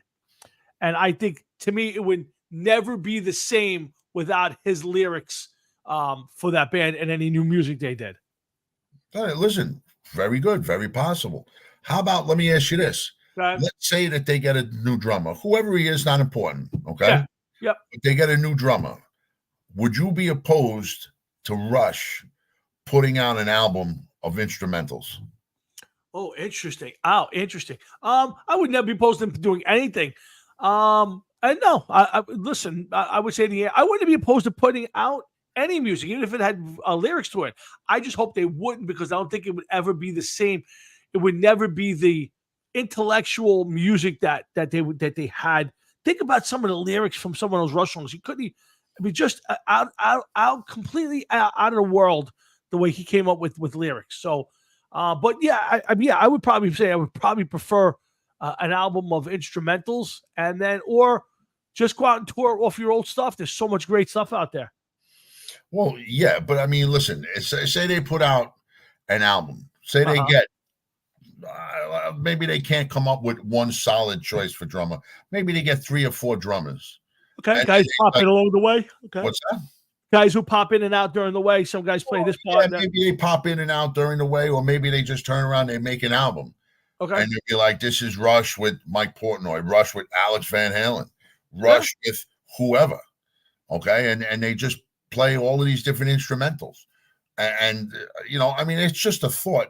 because you never know what's going to happen. Sure. You know, I understand that Geddy's voice is probably not as good as it once was. Yeah. But there's a man also that's in his early to mid 70s. I don't even know how old Geddy Lee is. 71, 72. I would say in that range. I'm going to look that up. If not older, right? Yeah, I would say at least 70, 70. Let's see. No, not 77. 70. He's 70 years old. That's it? Right now, July 29, 1953. He'll be 71 this year. And what about Alex Lifeson? He's got to be around the same age. I would say, I think they went to school together, so I would say about the same age. Hold on. Alex Lifeson, 70 years old. He's born August 27, 1953. So he'll also be 71 this year. So they're both going to be 71 this year. But yeah. Iconic musicians, man. Yeah, and think about it, Jeff. I mean, the Stones are in their 80s still going. So think about it. You can have 10 more years of Rush tours and music. Why shouldn't it? And again, I think your point early on was perfect.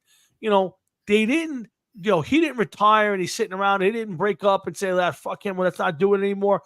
Their drummer died. They took a break, and now they want to come back. And I would fully support a Rush without not that, I wouldn't want him. Obviously, it's not possible, but I also don't think it. It's not like Triumph. Like if they think about it, if the drummer for Triumph is what Gilmore, right? Yeah, something like that. Yes. Yeah. So if Rick Emmett and the bass player, his name is not popping in my brain, but if those two guys wanted to go out and Gilmore didn't, you go, well, it's not the original drummer. He's still there. They can't work it out. To me, it's a little different. But if Gilmore was dead and they said, hey, we want to play, and drummer died, go do what you got. To me, either way, do it. But it's less of a problem for me with the way Rush has to deal with it. So to me, go out and play. I wasn't crazy about the last few Rush albums, so I'm not dying for new Rush material, but I would like to see a Rush concert because I'd like to be able to go. And even though it's not Neil Peart, I get it. I would still be able to see Geddy and Alex on the stage together. I'd have to do it. And you're right, we all stopping for a band. So. I'm gonna give a name to you. I don't know if you know who the name is, but I'm gonna give a name to you. I had to look it up.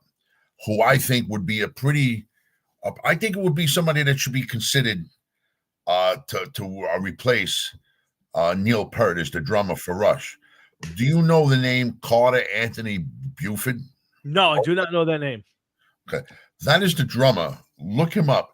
That is the drummer for Dave Matthews. Okay. And I saw Dave Matthews live. I didn't want to go, so please don't point fingers and laugh at me. I was kind of dragged there, but whatever.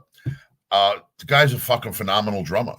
I think that he should be considered to maybe tour with Rush or play with Rush if they go out and they do something. He was when he's playing, he's always got a smile, literally from ear to ear. Like whatever he's doing, he's having a great time. Carter Anthony Buford, 65 years old, from Charlottesville, Virginia, alternative rock, jazz, fusion, rhythm, and blues world. Yep, doesn't say, just says 91 to present, and that's it. Yeah, I've never heard the guy. I've heard Dave Matthews play. I don't know if not obviously live, so I don't know what Carter Buford did, but it wasn't what you would think live. Like, they put on a good show. It's just not for me, that music. I don't even know how you would it's not classic rock. I don't know what you would say. It's not folk rock. I don't know. Maybe I don't know. Yeah, I don't know. I don't know either. I tell you, the guy who fits, and I don't want him, would be Portnoy. I mean, obviously Portnoy comes from that vein of drummers with Dream Theater, and I know he's back with Dream Theater now. I hope it's not him. I hope it's somebody different. I tell you the truth, it's not a great fit because I don't think he's a drummer of that type. But I think it would be fun to see an Alex Van Halen in that band get to play. He's a monster drummer and all that stuff. I just don't know if I don't know if he'd be capable of playing some of the songs, the length of some of the Rush songs. Most Van Halen songs were relatively short. Sure, yeah, and kind of simplistic in structure, so to speak. Verse, chorus, lead, verse, chorus. You know what I mean? Yeah, sure. Nothing like Rush. It's like I was actually listening. I have a Rush playlist. I have about an hour's worth of music. I was listening to it the other day, What's your Rush go-to song? If you were picking a Rush song to go to first, what's your go-to? Oh wow. It could be. There's a song "Tears" from 2112 that I heard Alice in Chains do. That I love the Alice in Chains version. That I had to go back and listen to the Rush version. It's very good, but probably something from 2112. Okay.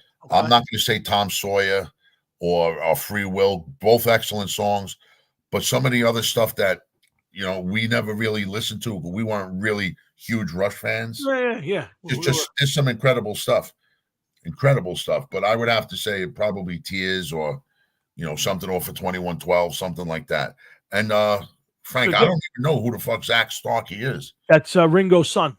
Oh, I know another Zach that I wouldn't want to see play, and that would be Zach Wilson. I wouldn't want to see him play. Yes, Zach Starkey. He's in the Who now. Okay. That is Ringo's kid, right? I got that one right, Frankie? I'm pretty sure I got that right. I don't know who would be at this point. I mean, there's a lot of older drummers that are probably still very good.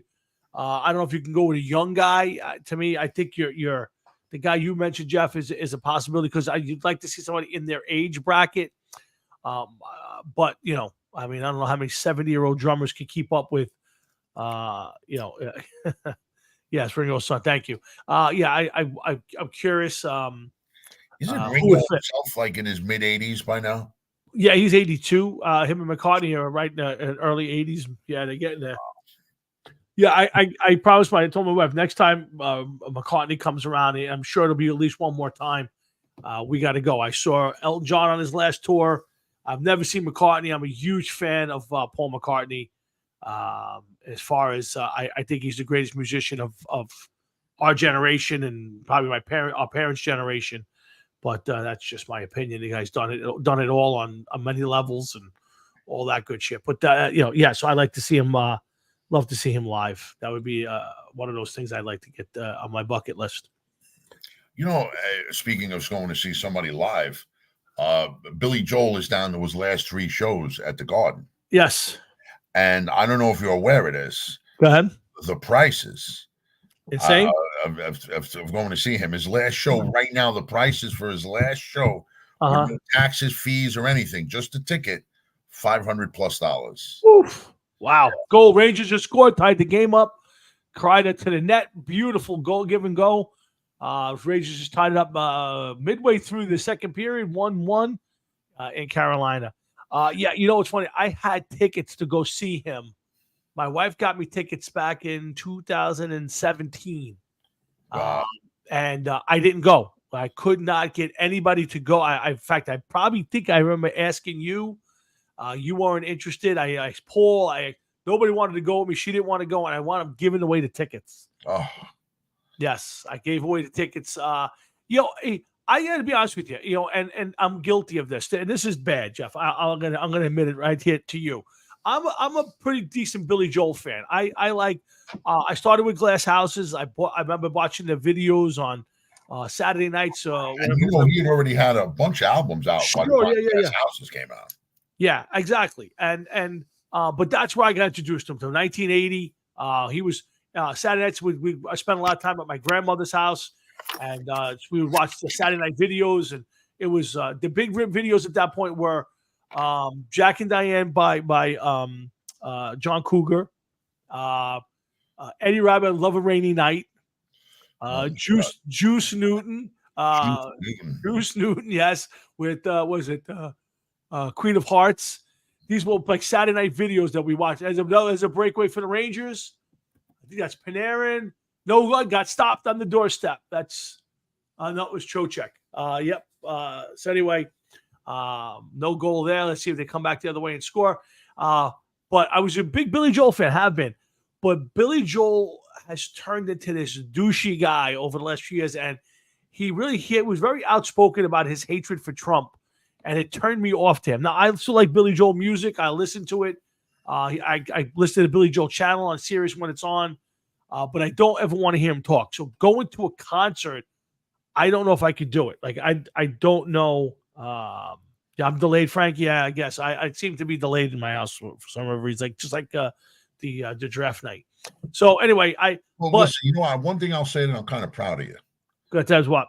I mean this. I'm because I hear a lot of people talk and they're like, well, I'll never listen to this asshole again because of this or because of that. At least you're able to separate the man from the entertainment value of it, the entertainment aspect, and realize that this man, I don't have to believe what he believes. No. I don't care about that. I'm listening to his music. Absolutely. His music hasn't changed. No, absolutely. And the only problem I would have going to a concert, and I'm sure he doesn't do it now, but I don't want to go there and get a speech. Like, I don't want to go to a Billy Joel concert, or even an Iron Maiden concert, and listen to them tell me what I should be doing about vaccines or about who I should vote for, and good or bad. So I will try to go to one of these days, but I still listen to his music. I still love to listen to. I'm sure he did, Frank. Like I said, this goes back years ago, and so probably it was an interview, I think, on the Howard Stern show. Regardless of when he said it, I can understand your point, but Frank, I appreciate that you said that, but you got to think of it like everybody hates Robert De Niro. You're going to tell me that you're going to go through the rest of your life with never watching Goodfellas or The Godfather 2? I'm sorry. I don't care what he said because he's an actor.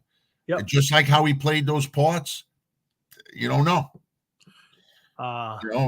It's just a show. It's just his thoughts. And the other thing too that I got to say this, I said this to a friend of mine.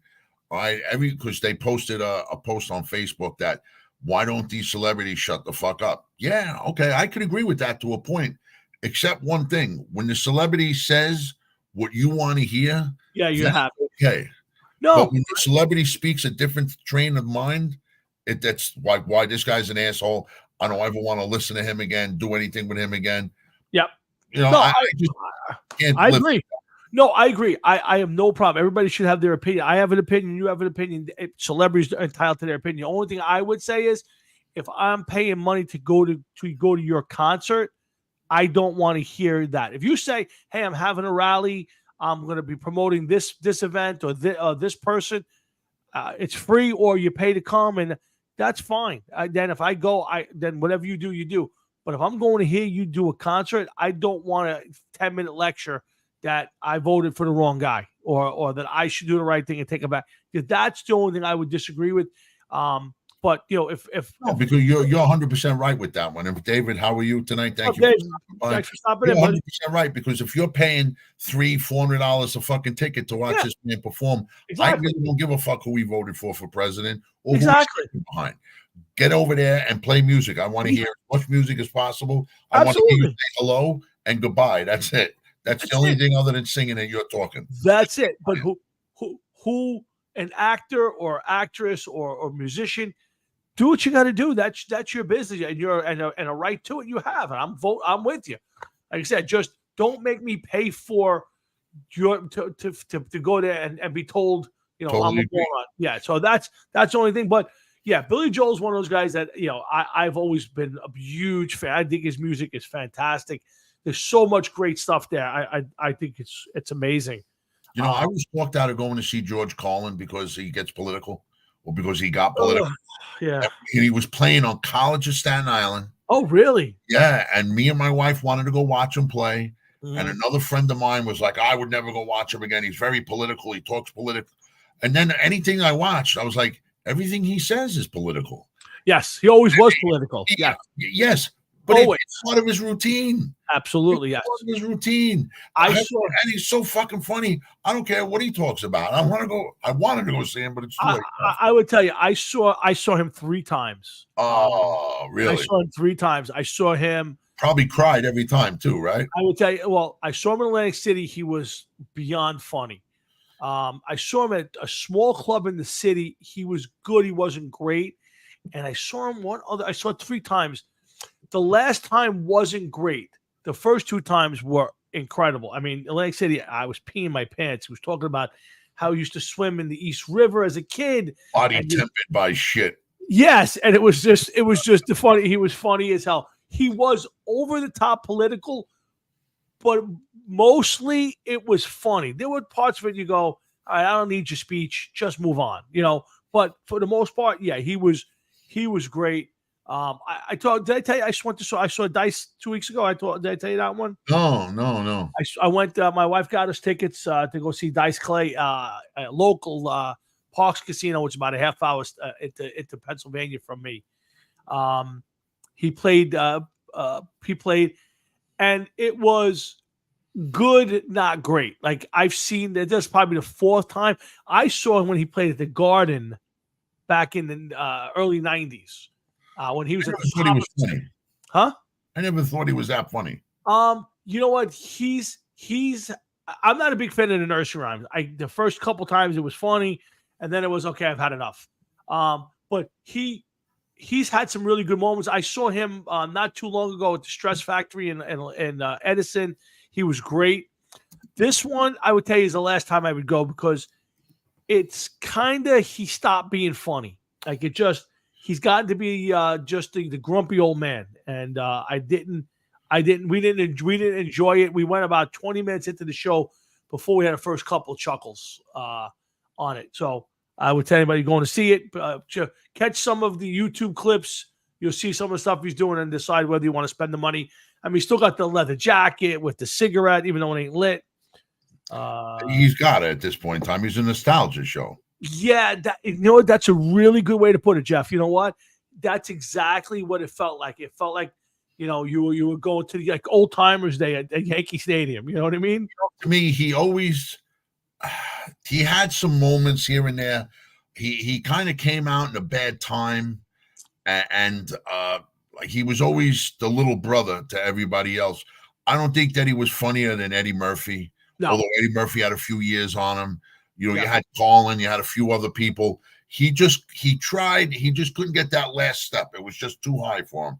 And I mean, people will disagree with me, but I just don't think he was the funniest guy out there. Whoever he was the bad writer or he had bad writers, I just didn't think that he was all that funny. Yeah, he had. Listen, I've seen him be really funny. I saw him at the Garden. He was horrendous.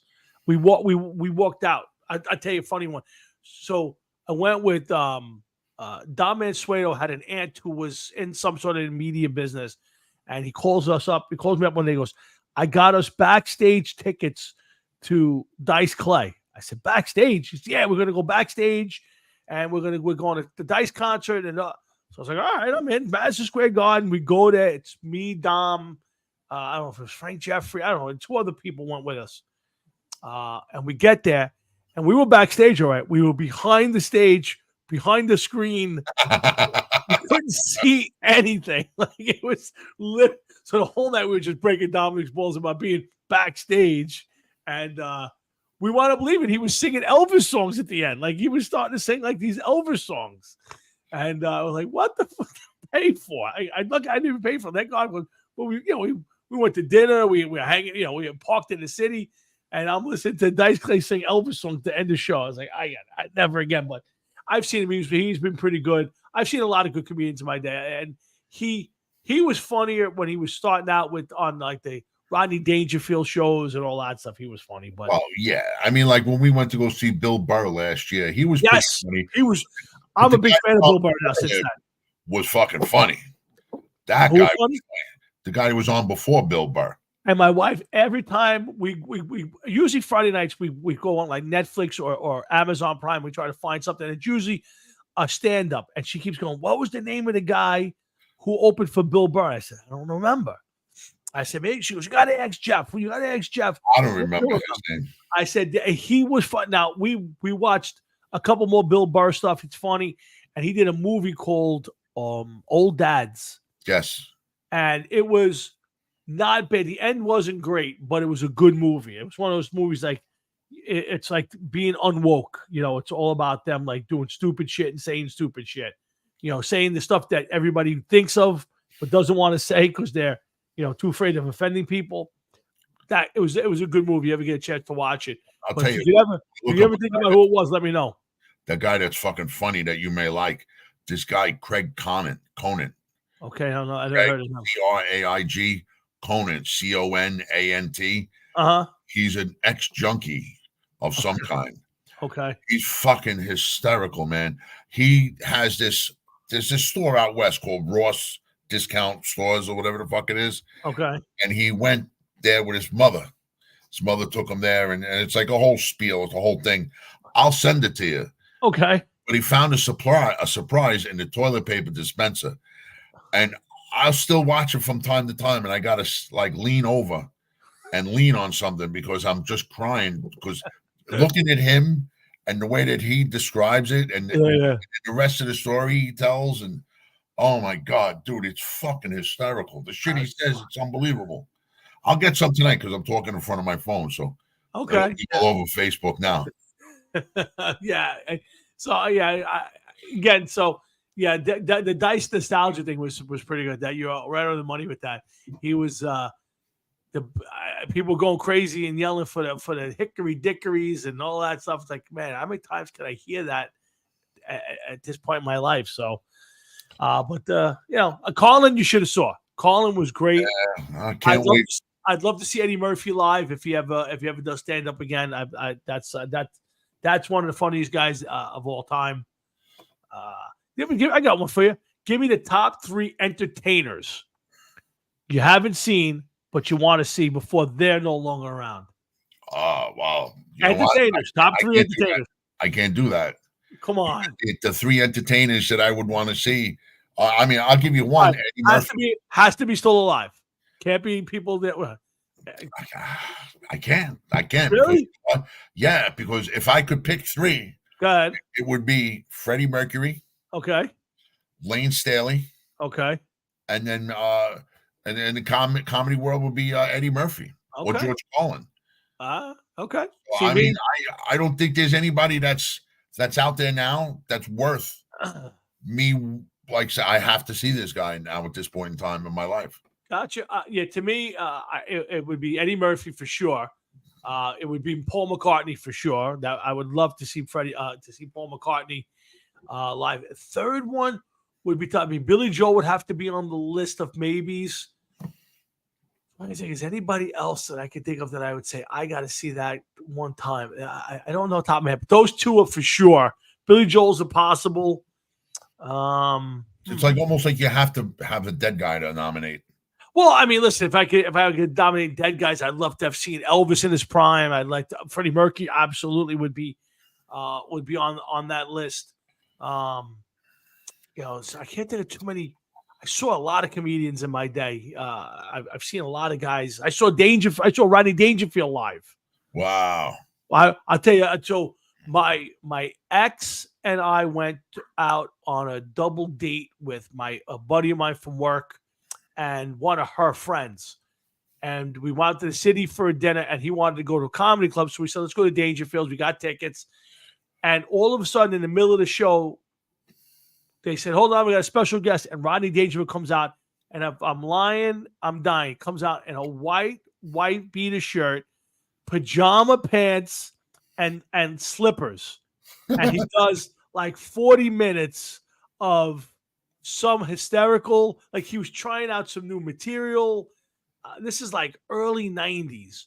And he was sweating and smoking, but he was funny. And Jeff, I'm telling you, he wasn't 4 feet from me the entire time. Like I was front row.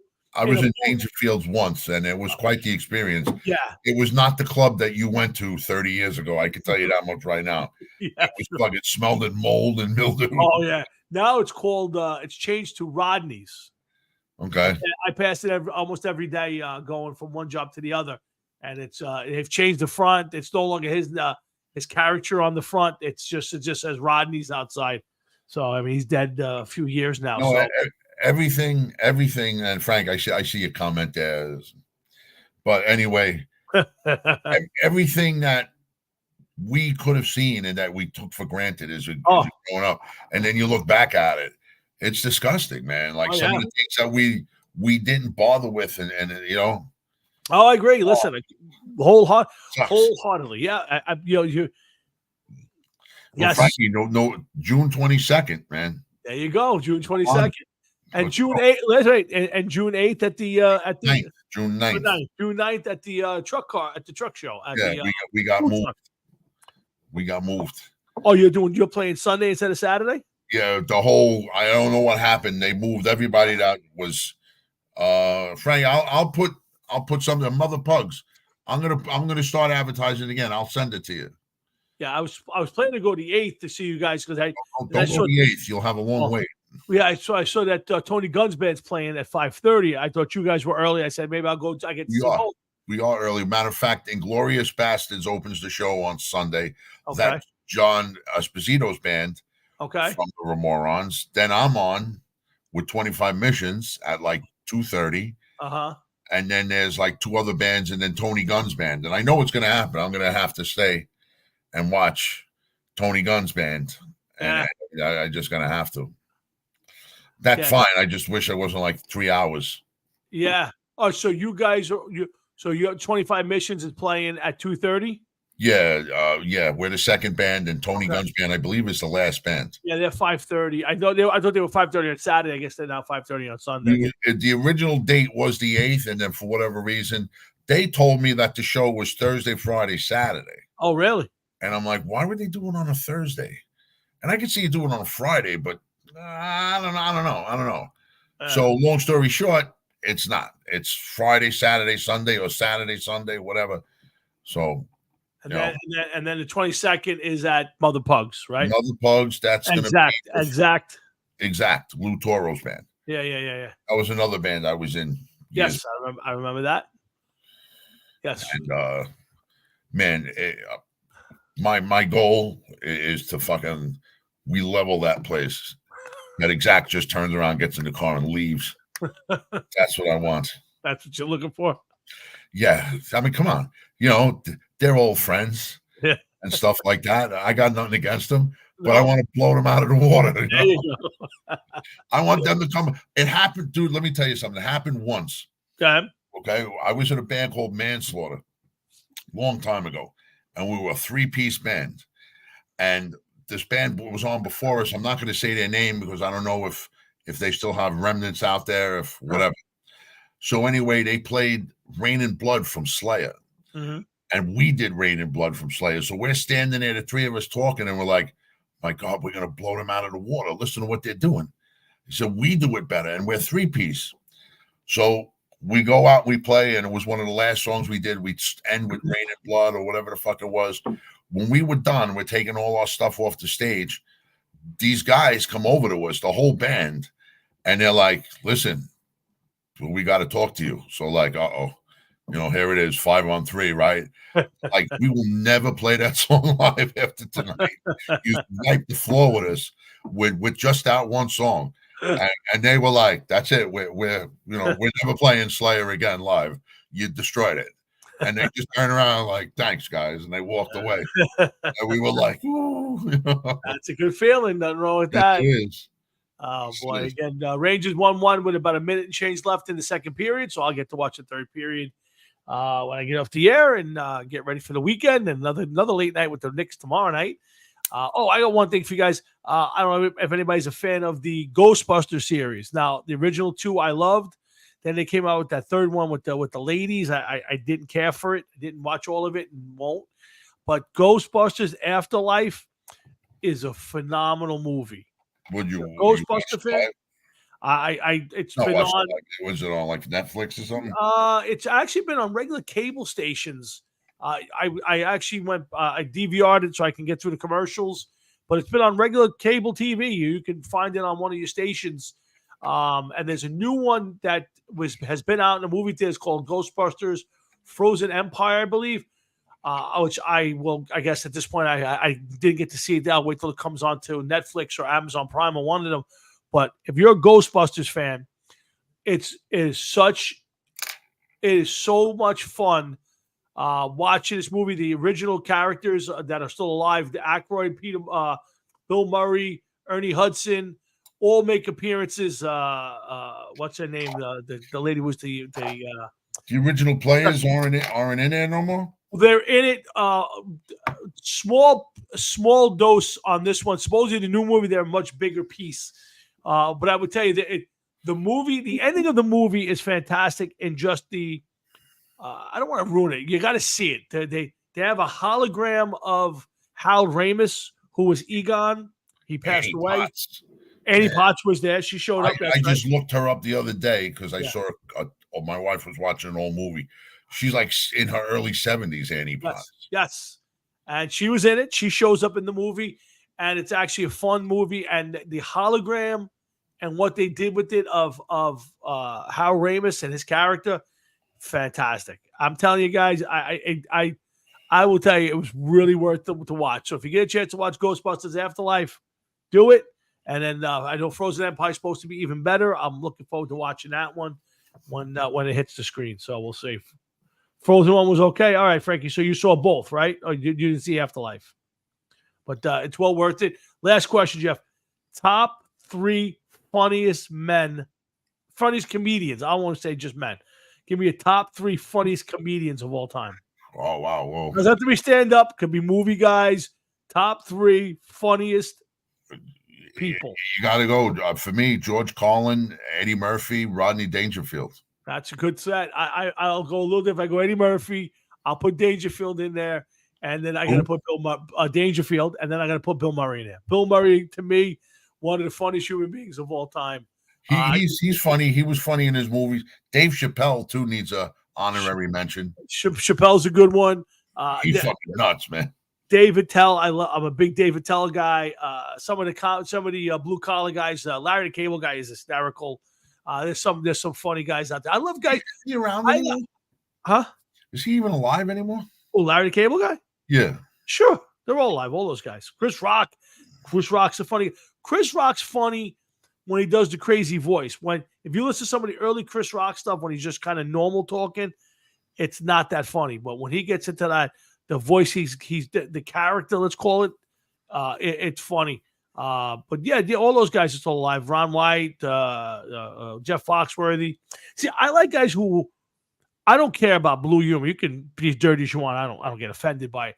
But I love a guy who can really make you laugh and doesn't curse or doesn't use. But that to me is funny. That's a guy who's funny. Yeah, that's like saying you could watch Bob Saget all day long. I can't. To me, it's comedy. You gotta mix it up a little bit. Maybe you don't have to be as bad as, say, Dice Clay with the shit he was saying, right? But you got to throw a little bit in there. It livens it up, and a well-placed fuck will make it anything funnier. That's like, true. What do you want for lunch? I'll have a tuna sandwich. What do you want for lunch? Oh, let me get a tuna fucking sandwich and some fucking chips on the side. It just sounds better. Yeah, I got you. No, that's wrong. Then, and by the way, if you ever watch Bob Saget, he's one of the dirtiest comedians you're ever going to watch. Oh, really? Oh, watch Bob Saget stand up as opposed to Bob Saget, Mr. TV. It's night and day. Really? Night and day. I never knew it. And then they did the roast of Bob Saget, and he actually played up. But then I went back and saw some of his stand up, and it was like, holy cow, who is that guy? So. No, I never knew that. I always thought that he tried to be funny, but he didn't curse. Yeah, no. Watch his stand up. I mean, listen, the guy played all those America's Funniest Videos and Full House and all that. But go watch Saget's his stand up routine. Holy cow! I'd have to check it out. But I mean, I guess he looks kind of pure and everything. Yeah. else. All you ever saw was him doing the America's Funniest Videos and monkeys falling off of trees and then Full House with the little kids running around. Go watch this. Take 5 minutes on YouTube his stand up. You'll go, holy cow, who is that guy? So, wow. Yes. Well, didn't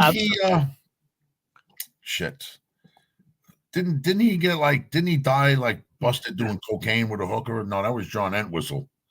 No, he died of a heart attack a couple years ago. Yeah.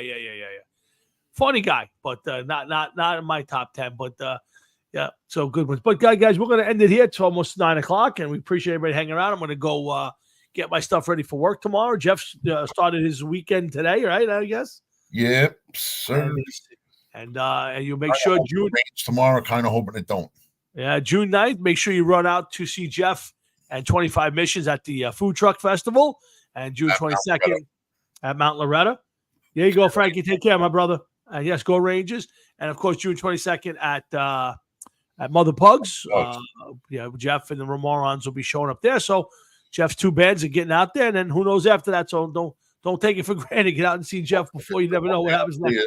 I don't know what happens to the Ramorons after this. Yeah.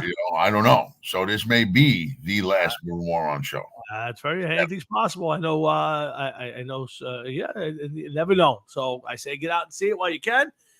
In the meantime, with Jeff and I'll be back next Thursday night. I got to tell you, I didn't have a lot of stuff written down for this week's show, and we got through 2 hours pretty easy. Had some fun. We bounced around a little bit, talked a little politics, a little music, a little sports, and some comedy stuff. A couple lists, and we got through 2 hours. So I'm glad it does a bit of a last. So we'll end it here. Without a doubt. Absolutely, guys. Remember, we're creeping up on 10 years. This July, I am pressuring Jeff. We're going to try to do something to celebrate 10 years on the air. I don't know what we'll do, whether we'll do a show, a special show, or just have have some sort of party to commemorate 10 years of doing this. And again, football season's in full swing, so we obviously got a lot of that. We got hockey and Knicks and a lot of Yankees. So a lot of sports to talk about and plenty to do when we get back here next week. So again, thanks for tuning in tonight. We really do appreciate it. It's always a blast, Jeff. It's always a lot of fun. Yes, sir. Yes, it is. All right. So in the meantime, you guys have a great rest of your night, a great rest of your week, a great weekend, and a great week. Come on back next Thursday night when Jeff and I get together at 7 p.m. to do this all over again. So for Jeff Delwinski and myself and all of us here at the Hard Rock and Sports Show, guys, have a great night and a great weekend. Please be safe out there. Oh, and to all the moms out there, happy Mother's Day to all of you. Jeff, please wish your wife, your mom, and everybody in your family a happy Mother's Day from me and mine. I will, man. All right, and everybody enjoy it, and we'll see everybody next Thursday night when we do this all over again. All right, Happy. I'll catch you later, pal. You good, man. Later. Later.